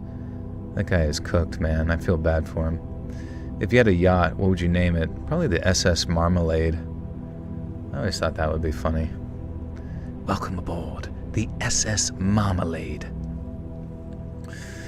Hey, Hissy, what's going on? Welcome, welcome. Yeah, anybody new? We're recording bonus content tonight, so welcome. You'll get that on the bonus content playlist. Maybe an alien is your soulmate. Sometimes people, when they say, like, do you believe in soulmates? And I say, yeah, maybe your soulmate was aborted. Unfortunate, huh? It took a heck of a lot of effort to figure out how many cars of that exact make and model there were in California, and then even longer to figure out who owned them. But once the detectives had their list of names, it became a case of simply ticking them off one by one until they discovered which one was the Ripper. They were just 2 names down the list when they executed a search warrant on the home of a man in Redlands near San Bernardino. Joel, they're lying to us about human history. I mean, I imagine so. Like, guys, is it not fucking weird that Jeffrey Epstein's girlfriend, Ghislaine Maxwell, is it not fucking weird that her dad was solely involved in the Maxwell House production of like history books in school, and he operates as like an intelligence, like he's like a triple, quadruple agent. Like, if that's not telling you that like the intelligence agencies specifically write what we know about in like history, I don't know. CERN worships demons. I mean, maybe I don't know what the fuck CERN is. Like, it might be a multitude of things. It might be creating, like, portals for aliens. It might be converging timelines. You know, it might be trying to split atoms to such a level that it can literally, like, you know how we have the nuclear bomb? Maybe it does something that's, like, the size of Earth, like a bomb that just destroys everything at one time. I don't know. But then, oh my god, actually that was what I read the other day, like an actually insane theory where CERN was literally created to destroy Earth, but because we live in a simulation, the simulation won't allow us to destroy ourselves completely, so that every time we destroy ourselves, it shifts us to another timeline where that just doesn't happen. And so we just like keep shifting timelines as they try to like basically self-destruct the fucking Earth, which I thought like kind of seemed a little bit interesting at least. If you want the truth, you have to get to everything to get your hands on that lace of the truth back together from the shreds. I would fail my history class because I didn't use the history books. The school system is rigged. Yeah, I mean, it's just all just... It's so boring, too. It's always, like, so... I think maybe one of my more crazier conspiracies might be that the individual in history that you might know as a certain Austrian painter, that if there's, like, a global conspiracy to control the world, there's a part of me that thinks that the Austrian painter was not... did not come up organically, if that makes sense. Like his purposes in, you know, the generation of World War II and all sorts of other narratives that generated from World War II in his rise was curated by people well above himself in a way that had its purposes at the end, you know what I mean? Like, I don't think he was just like some sort of organic nationalistic leader that came out of the ashes of World War I. I think he was chosen, you know. I went down that rabbit hole a little bit. I remember, like, even during the period, like, if you've listened to the Twist of History episode that, you know, I briefly did, when I listened to that, like, it just didn't sound right. It just, dude, it just, like, there's something in it that just didn't sound right. Like, it, like... You know, him rising up as this, like, sort of, like, oh, he just did speeches at, like, beer halls and stuff and was somehow able to accumulate an army and start, like, a revolution within Germany, like, after Germany had created a Führer, you know, like, a great chancellor, and then, like, and then he briefly goes to jail, but then he also is getting funding from the United States, and then he's, like, writes his book, and then he gets out, and then just so happens, you know, to rise back up after starting this, like, weird night of revolution. I don't know, it's just, like, so much of it, I'm just like, what the fuck do we know, actually, about history? You know what I mean? Like, all of it's just, like, so fucking strange and abstract that I just don't even know if I believe any of it. This is the type of stuff you and your buddies should be talking about, at least alternate history, movies, and content. Herstory. Yeah, actually, Hitler was a girl. The world is currently in a tug-of-war, good and evil, spiritual. I mean, who knows, man? It really does feel like the evil ones are winning. The only thing I think that can really change things is some sort of external force intervening, and I don't mean fucking aliens or anything like that. I mean like time travel shit. Like time travel shit in the good sense, from, you know, whoever the good people are would have to intervene and, I don't know, constantly shift the timeline in a way that doesn't result in like one world government. History is constantly shifting narratives, so expect to embrace the changes. Well, that too. I mean, like we literally see history changed in real time whenever we hear about like modern news. So who's to say it's not just like incredibly easy back before social media and the internet to completely shift what is or is not true in previous history. Do you have friends who like talking about conspiracy theories with me? Like every one of my friends. If you're my friend, we're talking about conspiracies.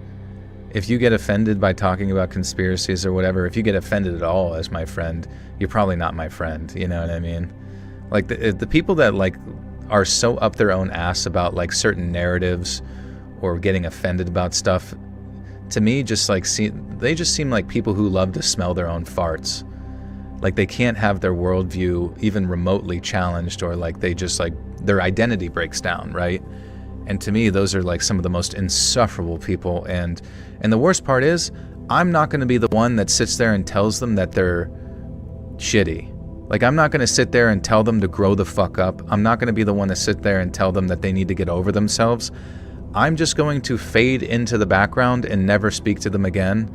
And that's just the life that they have to continue to exist in until they themselves realize that there's something fucking wrong with them because they don't have any more friends, or their friends that they do have are vapid and suck. Joel, do you think Duet, the new app, is worth it? I'm not familiar with Duet. Conspiracies are so fun, I want to know them all. Well, yeah, because you hear enough of them and you start to kind of create a pattern which sort of makes sense.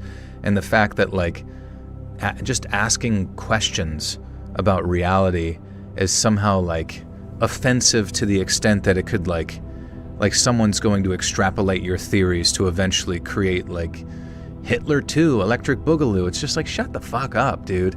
I'm just asking fucking questions and recognizing patterns. Like me asking these questions and prepondering the realities of space and time and everything is like not a threat to anything. You know who it's a threat to?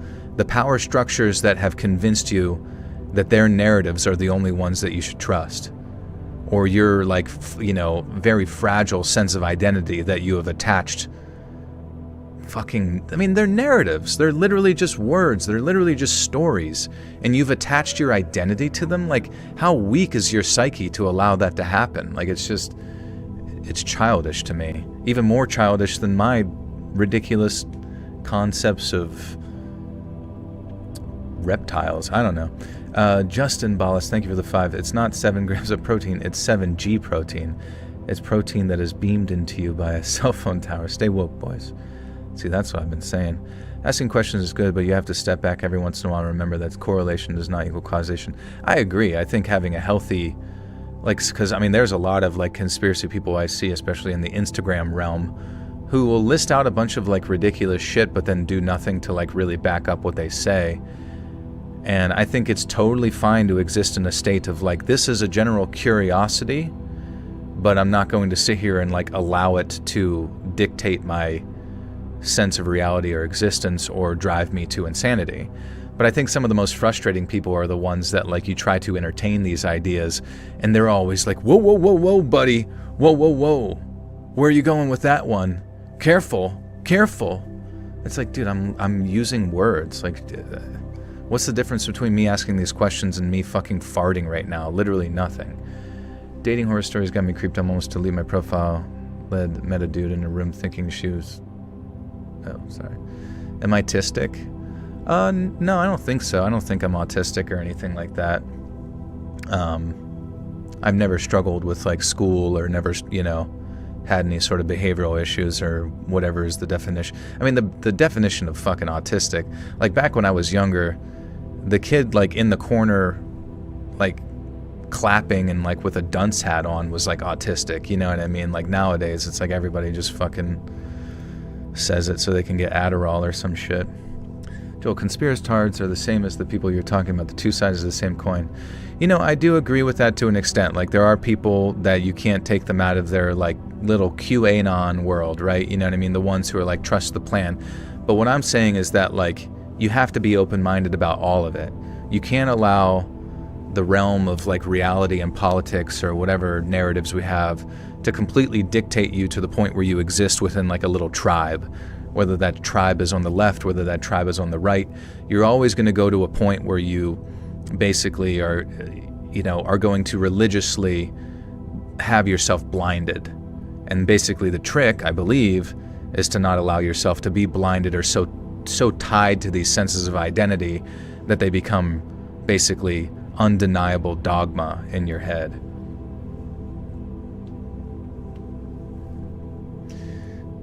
Didn't you not know how to read until you're 10? I didn't really know how to read, until I was like 8 or 9. And it's not that I couldn't read. It's just there was something that was so insurmountable about it that I was just like scared of it. I was like, it was so embarrassing. You know what I mean? It was like the fact that like my friends were reading at 5, to me they had like superpowers. You know what I mean? But it's not that I was autistic. I just like nobody done taught me no good. You know what I mean? Joel, who did it? What they say to you that got you heated about it? About it? About what? My ex is high functioning autistic. Holy crap, that was an experience. Not doing that again. Oh, no worries. High functioning autism comes with a gift. They're lacking in one area but excel really well in another area. Tries. Yeah. Joel, do you like friends who hold views opposite your own? I do. As long as they're open-minded. Like, the thing that I have is like, some of the most closed-minded people that I've met tend to be like the really liberal types, you know what I mean? Like the hyper left-leaning types. Because for some reason, their like identities are so hyper tied to like a very dogmatic group style think. Like even the really, really right-leaning people who are so tied to this idea that Trump is some type of fucking savior, even though that's retarded, and they are more open to being converted to the idea that it's what their perspective towards him are just stupid. You know what I mean? How did these conversations go? I don't know. I don't know what you mean. Maybe specifically. My son is a grown adult with autism, also about to get married. That's good. Joel holds his hand up and wiggles his finger. Yeah. I start clipping and clapping, going nuts whenever I have a diet Dr. Pepper. Don't be ashamed, a lot of us started reading later on. I was 8 and my brother was 62 and can't read. Oh, right. That's how I felt at like 8, not being able to read. I felt like a 62-year-old who couldn't read. But I realized that it's like you don't know stuff that you don't know, you know? You don't know what you don't know, and you don't know it till someone teaches you. And you might suck at playing an instrument, but then someone teaches you, and now you're good at it, you know? Your parents call you monotone. How can you fix that? Maybe just like emphasizing at certain words, like saying, there were just 2 names down the list when they executed a search warrant of the home of a man in Redlands near San Berdo. Or what would we say? Oh, here we go. This one would be a good one. So like when you say something, then after that, all the cops had to do was wait. Maybe you could do like emphasis on stuff like that, just a little bit. Then after that, all the cops had to do was wait. You know, like, or yeah, match their tone. I guess, yeah, you could kind of match people's tone. Not everyone is on the spectrum. Well, of course not, no. Groupthink is nothing I'm capable of. It drives me nuts. It's very frustrating because, and there's so many political people that exist within the realm of like social media right now that are so wildly unprofessional.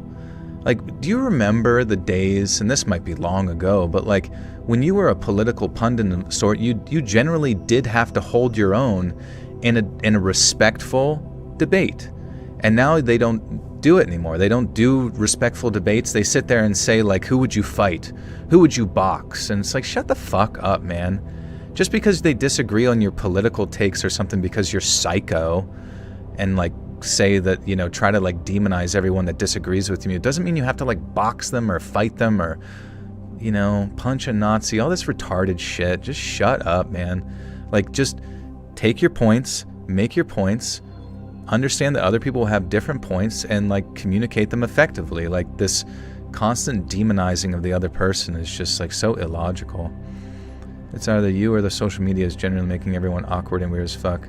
Well, yeah, I mean, staring at your screen all day and then never going outside and having interactions. And who knows, maybe, like, staring at blue light too much since you were young actually does give you that, like, Gen Z fucking Kirkenuanly stare.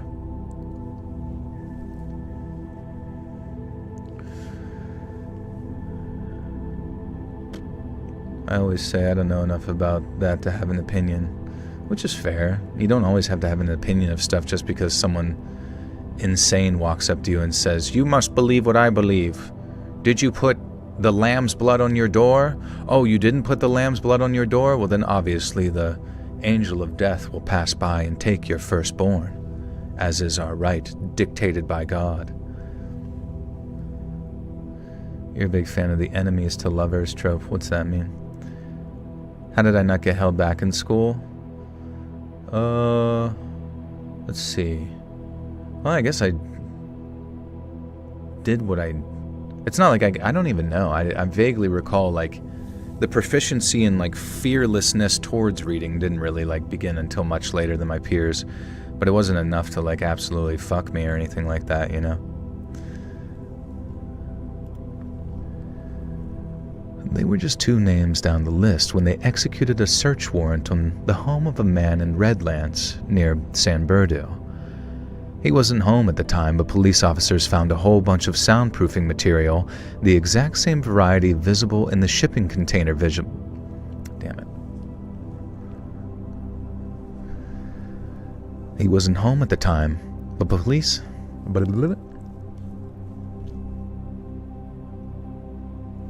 Anime and comic books in those years weren't considered cool like they are now. Yeah, not enough people were into it. That's why I got popular, because of the vibe it gave from the 80s. Had to repeat Algebra 1 twice. Yeah, I remember I, like, was doing pretty good at math, and then I got to, like, pre-calc. Or no, I got to calculus. I took a maybe it was a pre-calc. I don't even know. I was, like, basically just, like, in a class. Like, I was a... What was I? I was a sophomore, I think, in classes with juniors or whatever for math. And I just hated my fucking teacher. He was like this younger dude teaching math, but he was so nonchalant about everything. And it was very, very heavily predicated upon, like, you being really, really capable of learning very quickly without anybody giving you any sort of, like, assistance. And, like, and just, I don't know, I was really incapable of, like, keeping up at that time. And it was just, I remember, like, I dropped down to, like, a different branch of math at that point. Like, it was, like, basically dropping down to a form of math where it was, like, just do these and you can still graduate type math. And I just really didn't want to be stressed with all that kind of stuff. I grew up when technology was popping off and people took their charger to school to charge their phone. They should, like, honestly, the phone shit is so lame at school. They really should just force you to keep it in your locker all day. Even just for people's, like, mental health and giving them a fucking screen break. You love the fart jokes. You don't get held back for peeing on a teacher. They expect things like that from kids. You just didn't get it, and that's okay. Yeah, I mean... And I think I got it to, like, a certain extent. Maybe, you know what I mean? It wasn't I don't even know what constituted being held back in, like, kindergarten, first grade, second grade. I have no idea. I was just going through the fucking motions.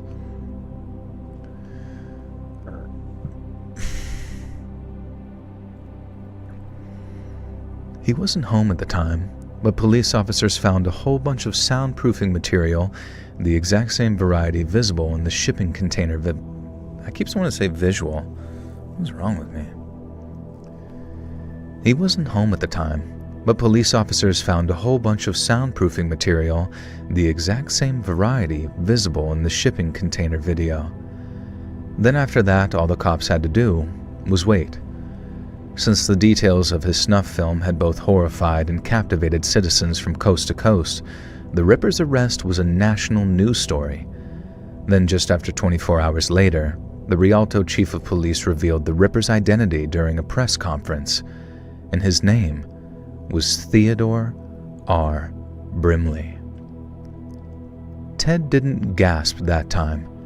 Instead, he felt his jaw fall slack as the color drained from his face, because Theodore R. Brimley was his name. He watched as the picture transitioned from a shot of the police chief to the face of the Rialto Ripper, but what Ted saw was impossible, because the face staring back at him was his own. Ted thought he was losing his mind. It was one thing to share a name, even a middle initial, with a bona fide serial killer, but it was another thing entirely to be his goddamn twin. It wasn't until the final few minutes of the documentary that the penny finally dropped, and when it did, there was nothing short of an emotional eruption. When the documentary described how Ted had developed Alzheimer's in his old age and was said to have actually forgotten all the terrible things he'd done, his heart felt like it might rupture right then and there. But it wasn't until the narrator operator... Did Ted do it? Sounds like Ted done did it.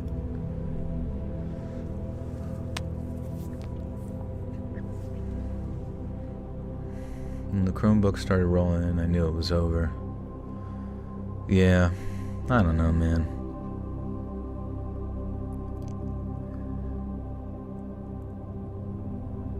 I was responding to a comment, Joel, not you, and the guy was a kindergarten, not an older student. Common reply. Sorry, what were we talking about?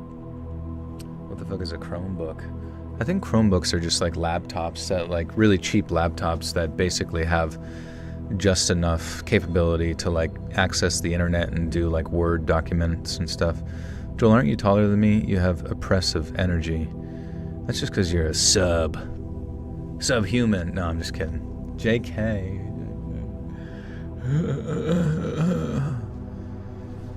I'm the younger brother, but I got big brother energy. I'm a fucking bully.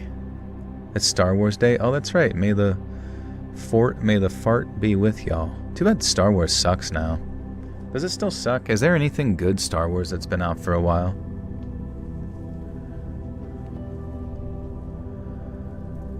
But it wasn't until the narrator uttered the words, Peaceful Pines Psychiatric Hospital, that Ted started to scream. His nurses didn't come running. They walked, asking in monotone voices if he'd remembered again. When passionless consolation failed to calm him, Ted's nurses used a syringe. They looked on the bright side. Last time, he smashed the iPad. They left him bound to his bed by arms and wrists, but in the same way that he'd left some of his victims, eyelids fluttering as he sank into... What am I doing for the 5th of mayonnaise tomorrow?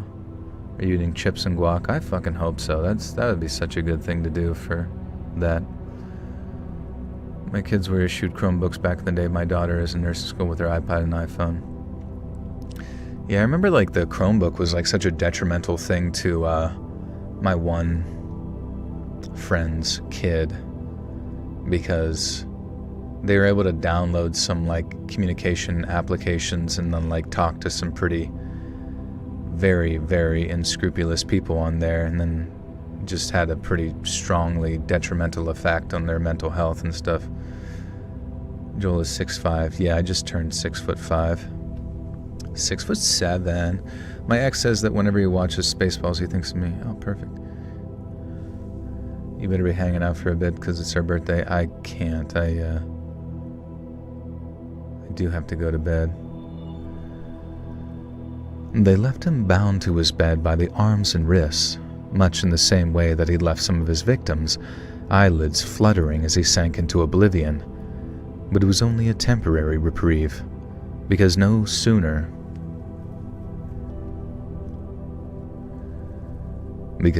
or later, sweet old Ted Brimley would remember all over again that he was the infamous serial killer in the former United States, the Rialto Ripper. Former United States? What the fuck?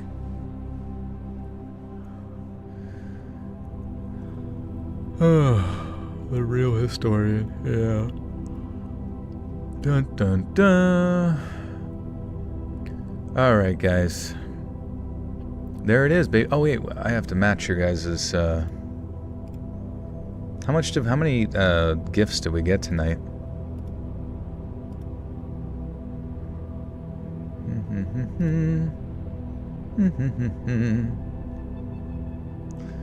Add emotes. Engage with my audience. There is no outro on the bonus content. Hee hee. Okay, wait. Show support. Yes. Membership gifting. I think it was, yeah, we'll do 20. 20 sounds about right. Everybody tally them up. There you go. There you go. Absolute massive W for all you giftos. Welcome to the Buttersock Cult. Mischievous Frogger. Alright guys, I love you, appreciate you. So anyways, if you were given a membership, you will now have access to bonus content on the channel. There's a playlist for that, which is super cool. Be sure to check that out and all the other stuff. Try to binge it in the period of time that you can. Otherwise, I will also get this up over on Patreon, the $5 tier over there, which also includes a little additional early access, if you do the $5 tier, to all the other narrations on the channel. But guys, be sure to show Sam Riding some love and go follow his Substack. I've linked that down below. I'll also link it in the video when that comes out. This video will probably come out on YouTube and Patreon probably Tuesday, since we got the compilation video coming out Monday, and I don't want to like muddy things too much with content. But yeah, really good, awesome time. Appreciate you guys, love you. I'll be back streaming this Wednesday with another set, so stay tuned for that. Otherwise, follow me on Instagram at letsread.official to be kept up to date when I go live on YouTube, as well as when I post pictures of Pradeep, which I shall do after this. I shall post my kitty, as they say. Full spread. Alright guys, love you, appreciate you. Thanks for being the best community on YouTube. You are very nice to everyone. Keep an open mind. Don't let yourself fall into dogma. And things will get better if you make it that way. Goodbye.